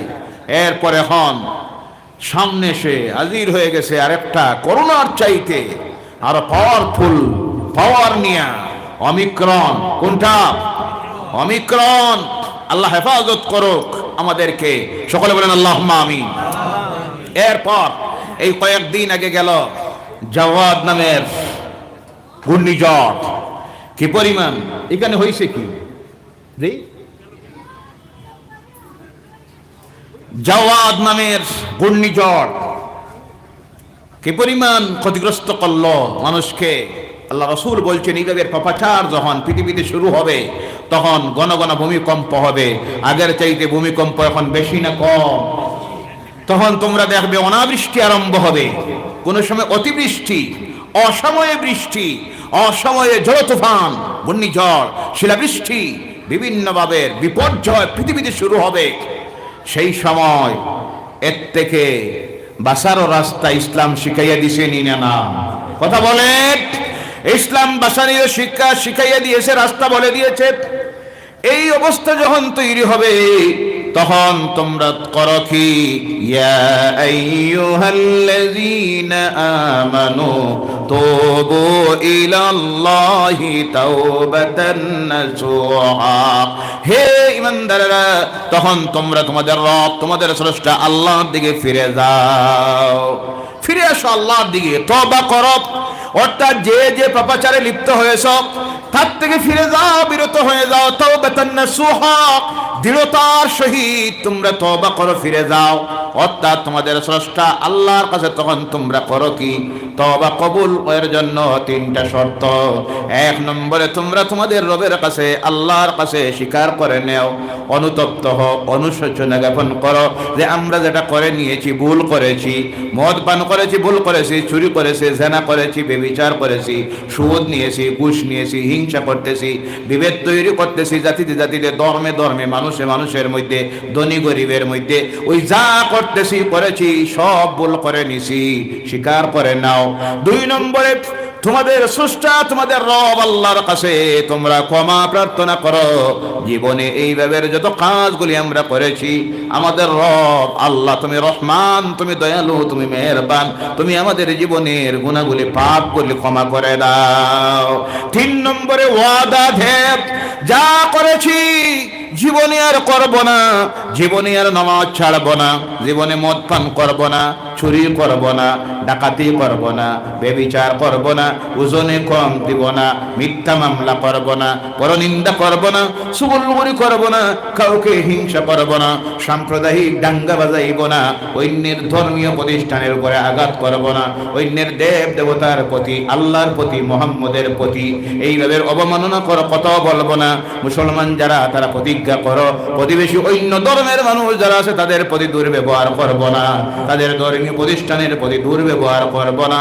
এই ওয়াদা আল্লাহর কাছে দাও, তাহলে আল্লাহ কি করবেন? কোরআনুল কারীমের মধ্যে আল্লাহ বলছেন, আসা রাব্বুকুম আইয়ুকাফির আনকুম সাইয়্যাতিকুম, আশা করা যায় তোমাদের পূর্বের জীবনের যে পাপগুলি ছিল আল্লাহ সমস্ত পাপগুলি ক্ষমা করে দিবেন। সুবহানাল্লাহ। আর কি করবেন? ওয়াইয়ুদখিলুকুম জান্নাতিন তাজরি মিন তাহতিহাল আনহার, তিনি প্রবেশ করাবেন তোমাদেরকে এমন জান্নাতে যে জান্নাতের প্রাদদেশ দিয়ে নদী প্রবাহিত হচ্ছে। সুবহানাল্লাহ। অন্য জায়গায় আল্লাহ বলছেন, ফামান তাবা ওয়া আমানা ওয়া আমিলা আমালান সালিহান, যখন কেউ তওবা করে নিবে, তার স্রষ্টার দিকে ফিরে যাবে, বিগত জীবনের ভুল স্বীকার করে নিবে, ক্ষমা চাইবে, ওয়াদা দিবে আর করব না, রাজি আছেন? সব রাজি আছেন? জাতি বর্ণ ধর্ম নির্বিশেষে প্রত্যেকের কাছে আমি অনুরোধ রাখি, আজকের এই পৃথিবীতে যে গজবাদ বলিয়াদ আসতেছে, বিপর্যয় শুরু হয়েছে, এটা আমাদের নিজের হাতের কামাল। কোরআনে আল্লাহ বলছেন, ওয়ামা আসাবাকুম মিন মুসিবাতিন ফাবিমা কাসাবাত আইদিকুম, এই যে পৃথিবীতে যে বিপর্যয় তৈরি হয়, গজবাদ আসে, বলিয়াদ আসে, এটা সব তোমাদের হাতের কামাল, অর্থাৎ তোমাদের পাপের কারণে এই সব পৃথিবীতে তৈরি হয়। এই পৃথিবীর গজবাদ বলিয়াদ থেকে যদি আমরা বাঁচতে হয়, এই পৃথিবীতে যদি শান্তিতে বসবাস করতে হয়, জাতি বর্ণ ধর্ম নির্বিশেষে প্রত্যেকের কাছে আমার অনুরোধ, আমরা যেন ফিরে যাই আমাদের স্রষ্টা আল্লাহর দিকে। এই পাপ যত কাজে আমরা প্রত্যেকটা ধর্মের মানুষ লিপ্ত আছি, তার থেকে আমরা যেন ক্ষমা চাই স্রষ্টার কাছে, তাহলে আল্লাহ পাক আমাদের জীবনের গুনাহগুলো ক্ষমা করে দিবেন। বলেন সুবহানাল্লাহ। সেই আয়াতে আল্লাহ বলছেন, তোমরা যদি তওবা করতে পারো আর তোমাদের আমলটা ঈমানটাকে ধোয়ারিয়ে নিতে পারো, ভালো কাজ করা যদি শুরু করে দিতে পারো, আমি আল্লাহ করব কি? আউলাইকা ইউবাদদিলুল্লাহু সাইয়্যাতিম বিল হাসানাত, আমি আল্লাহ তোমাদের আমলনামায় যত গুনাহ লেখা হয়ে গেছে, পাপ লেখা হয়ে গেছে, ওই পাপগুলিকে পুণ্য দিয়ে আমি বদলাইয়া দিব। সুবহানাল্লাহ। এর জন্য আমরা পৃথিবীতে শান্তি চাই কি চাই না? আওয়াজ করে বলেন, শান্তি চাই কি চাই না? আমরা শান্তি চাই। এই পৃথিবীতে আজকে যে গজবাদ বলিয়াদ বিপর্যয় শুরু হয়েছে, বিভিন্ন ভাইরাস আসতেছে, এর থেকে যদি বাঁচতে হয়, আমরা তো মাধ্যম ব্যবহার করতেছি, ওই তো এখন রাত্রি 11:30 থেকে কারফিউ 6টা পর্যন্ত, এরপরে মাস্ক ব্যবহার করতেছি, আমরা 2টা ভ্যাকসিন ডোজ নিয়েছেন আপনারা সবাই, প্রত্যেকে নিবেন, প্রত্যেকে নিবেন, এটা তো মাধ্যম এর থেকে বাঁচার জন্য। কিন্তু আমার বলার উদ্দেশ্য হলো, শুধুই এটা দিয়ে বাঁচা সম্ভব হবে না। আমরা প্রত্যেকে যেন, প্রত্যেক ধর্মাবলম্বী ভাইয়ারা বোনেরা, প্রত্যেকের কাছে আমার অনুরোধ, আমরা যে গুনাহ করেছি, পাপ কাজ করেছি, আমাদের পাপে ভরপুর হয়ে গেছে এই পৃথিবী সহ্য করতে পারতেছে না, স্রষ্টা সহ্য করতে পারতেছেন না, আমাদের রব, আমাদের প্রভু তা সহ্য করতে পারতেছেন না। আমাদেরকে হেদায়েতের রাস্তায় আনার জন্য, সংশোধিত আমাদেরকে করার জন্য এই সব গজবাত গালিয়াত ভাইরাস আমাদের প্রতি আসতেছে। সেই সময়ে আমরা প্রত্যেকে যেন সালেন্ডার্ড হয়ে যায় আমাদের স্রষ্টার কাছে, কালেজ দিলে যেন তওবা করি, ভুলটা যেন স্বীকার করে নেই, সংশোধিত যেন হয়, তার কাছে যেন কান্দি ক্ষমা চাই, এবং ওয়াদা যেন দেই আমরা এই সব পাপাচারের কাজ আর করব। তখন আসবে তার করুণা, শান্তি আর রহমত, পৃথিবীতে অবতীর্ণ হবে, গজবাত দূরীভূত হয়ে যাবে। আল্লাহ পাক আমাদেরকে জাতিবর্ণ ধর্ম নির্বিশেষে প্রত্যেককে এই সংক্ষিপ্ত আলোচনার উপরে আমলটা করার জন্য তৌফিক দে। সকলে বলেন আল্লাহুম্মা আমিন। ওয়া মা আলাইনা ইল্লাল বালাগ ওয়া আখিরু দাওয়ানা আলহামদুলিল্লাহি রাব্বিল আলামিন। আল্লাহুম্মা আমিন। ربنا ظلمنا أنفسنا وإن لم تغفر لنا وترحمنا لنكونن من الخاسرين ربنا آتنا في الدنيا حسنة وفي الآخرة حسنة وقنا عذاب النار وادخلنا الجنة مع الأبرار برحمتك يا عزيز يا غفار يا رب العالمين أي الله তুমি আমাদের রব, তুমি আমাদের স্রষ্টা, তোমার নাম রহমান, তুমি রহিম, তুমি গফুরুর রহিম। আল্লাহ তুমি প্রার্থনা কবুলকারী, তুমি দোয়া কবুলকারী, তোমার ক্ষমা প্রার্থনাকারী, তুমি অত্যন্ত দয়ালু পরম করুণাময়। আমরা গুনাহগারেরা, তোমার বান্দারা বান্দিরা, জীবনে অনেক গুনাহ আমরা করেছি, অনেক পাপ করেছি, পাপাচারে নিমজ্জিত আমরা হয়ে গেছি, যার জন্য আজকের এই এলাকার যুবকদের জাতি বর্ণ নির্বিশেষে প্রত্যেকের সাহায্য সহযোগিতায় সুপরামর্শে এই যে বিরাট ধর্মীয় আলোচনা সভার ওয়াজের মাহফিলের আয়োজন করা হলো, সেই মাহফিলে বসে আমরা গুনাহগারেরা তোমার দরবারে হাত তুলে আরজ করতেছি, আল্লাহ আমাদের জীবনের সকল প্রকারের গুনাহগুলি মাফ করে দাও রব্বুল আলামিন। আমাদের যারা আমরা তোমার দরবারে হাত তুলেছি আর এই মাহফিলের আয়োজন যারা করেছেন, তাদের মধ্য থেকে যাদের মা বাপ অন্ধকার কবরের গাড়ায় চলে গেছেন, প্রত্যেকের কবরে এর সবটুকুন পৌঁছাইয়া দাও আল্লাহ। তাদের কবরগুলিকে জান্নাতুল ফেরদাউসের টুকরা বানাইয়া দাও।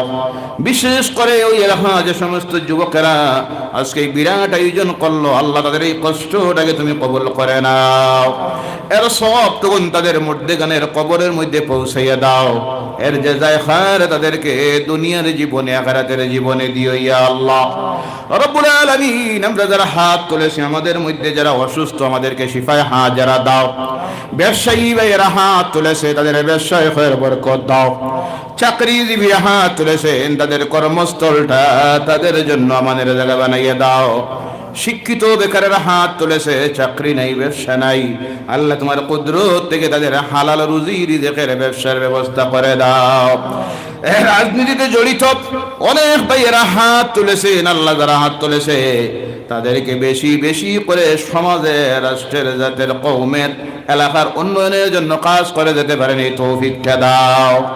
আগামী দিনে তাদেরকে আরো বড় বড় পদে তুমি উন্নীত করো, যাতে করে সমাজের, রাষ্ট্রে তারা বেশি বেশি করে খেদমত দিতে পারে, তৌফিকটা দিও, এই সুযোগটা তাদেরকে করে দিও ইয়া আল্লাহ রব্বুল আলামিন। তোমার দরবারে মাবুদ আরজ রাখতেছি, আল্লাহ আমাদের এই জন্মভূমি ভারতবর্ষে তুমি শান্তিটা প্রতিষ্ঠিত করে দাও আল্লাহ। এই দেশের উন্নয়নের জন্য আমরা সকলে জাতি, বর্ণ, ধর্ম নির্বিশেষে মিলেমিশে কাজ করতে পারি, তৌফিকটা আমাদেরকে দাও আল্লাহ। এই দেশে আমরা বিভিন্ন ধর্মের মানুষ বসবাস করতেছি, প্রতিটি ধর্মের মানুষ আমরা যেন মিলেমিশে কি পরিবারের মানুষ হিসাবে বসবাস করতে পারি, এ তৌফিকটা আমাদেরকে দাও। এই পরিবেশটা আমাদের মধ্যে তুমি তৈরি করে দাও আল্লাহ। যারা আমাদের মধ্যে অশান্তি তৈরি করতে চায়, হিংসা বিদ্বেষ তৈরি করতে চায়, জাতিতে জাতিতে, ধর্মে ধর্মে দ্বন্দ্ব বাজাইয়া দিয়ে তাদের ব্যক্তিগত স্বার্থ আদায় করতে চায়, এইভাবে স্বার্থান্বেষী ব্যক্তিগুলিকে তুমি হেদায়ত করে দাও। মা বোনেরা করে বসে হাত তুলেছে, তাদের জীবনের গুণাগুলি তুমি মাফ করে দাও। খাস করে আল্লাহ তোমার দরবারে করতেছে, আমাদের গুনার কারণে বিভিন্ন গজবাত, বালিয়াত, মাসাইবাত আমাদের উপরে আসতেছে, আল্লাহ আমাদেরকে খালেস তওবা করার সুযোগটা দাও। আমাদের তওবাকে তুমি কবুল করে দাও আয় আল্লাহ। আমাদের তওবা কবুল করে আমাদের জীবনের গুনাহগুলি নিখিতি বদলাইয়া দাও। গজবাত গুলিকে তোমার রহমত দিয়া তুমি বদলাইয়া দেও ইয়া আল্লাহ। আল্লাহ আমরা এই জমিনে চিরস্থায়ী নয়, আমরা চলে যাব। কোন সময় ফার যাওয়ার ডাক আসবে আমরা জানি না। আল্লাহ তোমার দরবারে করজোড়ে আরজ করতেছি, জীবনের শেষ সময়টা আমাদেরকে নার্সিং হোমে, মেডিকেল কলেজে নিয়ে শোয়া নমাজ রোজা কজা করাইয়া কাফনের ভিতরে ঢুকাইল না আল্লাহ। যতদিন জমিনে রাখো সুস্থতার জীবনটা দিয়ে রাখিও, ইজ্জতের জিন্দেগিটা দিয়ে রাখিও। দোয়া চাই অনেকের ছেলে মেয়েরা স্কুল কলেজ মাদ্রাসা ইউনিভার্সিটিতে পড়তেছে, আল্লাহ তাদেরকে সুশিক্ষায় শিক্ষিত, উচ্চ শিক্ষিত বানাও। মা বাবের ফরমাবরদার তুমি আল্লাহর ফরমাবরদার বানাইয়া জমিনে রাখিও ইয়া আল্লাহ। জীবনের শেষ সময়টা যখন হাজির হবে আল্লাহ, তোমার জান্নাতের ছবিটা আমাদের নয়নের সামনে তুলে ধরিও। আর নূরের নবী আমাদের নয়নের জমিনের সামনে হাজির করে দিয়া আমাদের জবানটা দিয়া বারবার দুনিয়ার জীবনের শেষ কথাটা জারি করে দিও লা ইলাহা ইল্লাল্লাহু মুহাম্মাদুর রাসূলুল্লাহ سبحان ربك رب العزة عما يصفون وسلام على المرسلين والحمد لله رب العالمين آمين السلام عليكم السلام عليكم بلاش يا ابني ما تقول لي اطلع يا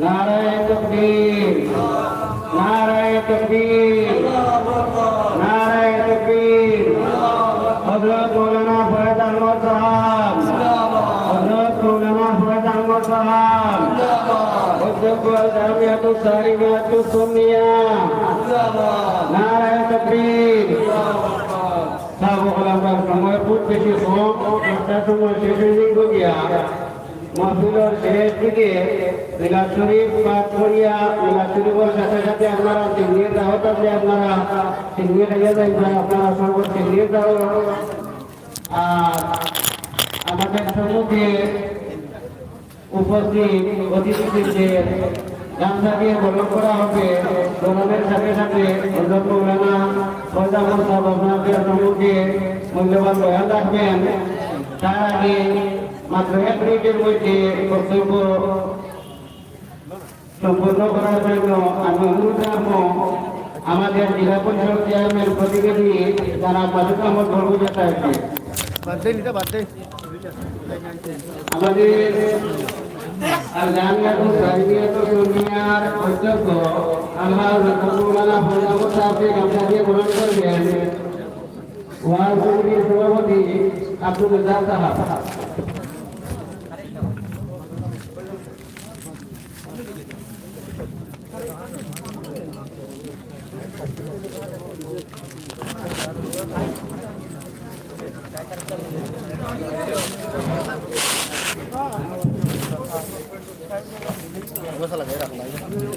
আমাদের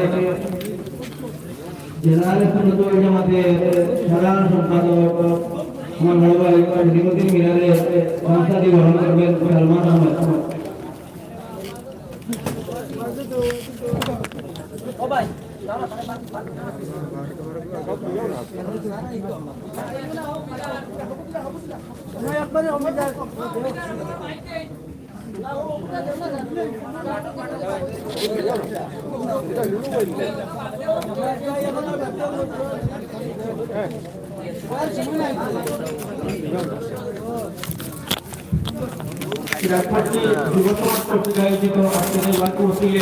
সম্মানিত সভাপতি কমিটির সদস্যরা এবং কমিটির মঞ্চে উপবিষ্ট মাওলানা ফয়জ আহমেদ সহ অন্যান্য আলিমুলামারা আজকে সকাল থেকে সন্ধ্যা পর্যন্ত এখানে যে সমস্ত আলোচনা হয়েছে ধর্মীয় আলোচনা দিনের আলোচনা বিশেষ করে ইসলামী দৃষ্টিকোণ থেকে এইমাত্র যিনি মঞ্চ থেকে চলে গেলেন বিশিষ্ট বক্তা আমার মাওলানা সাহেব তিনি অত্যন্ত বর্তমান বিশ্বের প্রেক্ষাপটে সমস্যার উপর অত্যন্ত সুন্দরভাবে বয়ান রেখেছেন।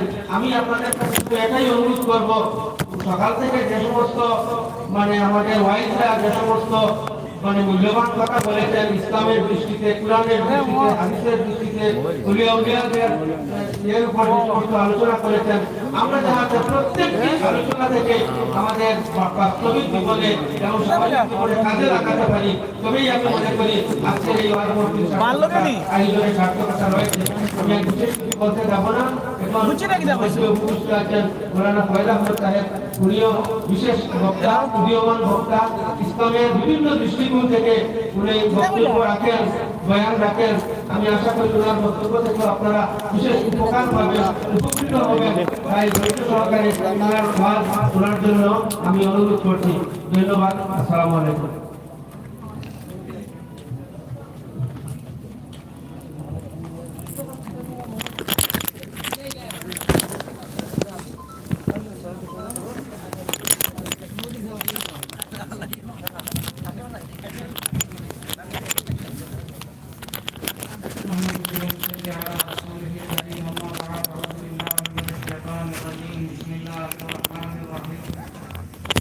منها خلقناكم وفيها نعيدكم ومنها نخرجكم تارة أخرى صدق الله العظيم وصلى الله على سيدنا ومولانا محمد وعلى آله وأصحابه وسلم وصلى الله على سيدنا ومولانا محمد وعلى آله وأصحابه وسلم وصلى الله على سيدنا ومولانا محمد وعلى آله وأصحابه وسلم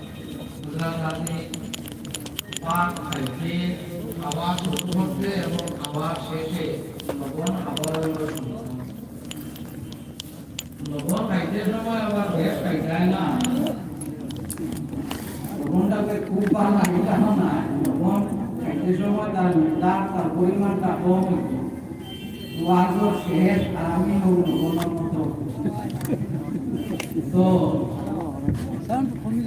সর্বপ্রথম আপনারা আপনার কাছে একটা অনুরোধ করবো আজকের যে যুবা বলে আজকের এই যে ওয়াজ মাহফিলের আয়োজন করলাম যদি এরা চাইতো যে গান প্রোগ্রাম করতে পারতো ইকান না করিয়া এই যে যুবা বলে মুরব্বীদের পরামর্শ এবং সাহায্য লইয়া আজকের যে প্রোগ্রামটা এরা লাগি আমরা দোয়া করা উচিত এবং বালা কামল নবপ্রজন্মর যারা আসল এরারে আমরা বালা হাজার থেকে দাবিত করতাম বাদ খামটাকে আমরা তারারে হরাইয়া বালা কামান তো রাসূলুল্লাহ সাল্লাল্লাহু আলাইহি ওয়াসাল্লামের উম্মত আমরা সবরু একটা জিনিস আমরা জানা আছে যে আমি একদিন মরা লাগব পৃথিবীর মধ্যে বিভিন্ন ধর্মাবলম্বীর মানুষ সকল আছেন কিছু মানুষ আছেন যারা কোনো ধর্মই মানে না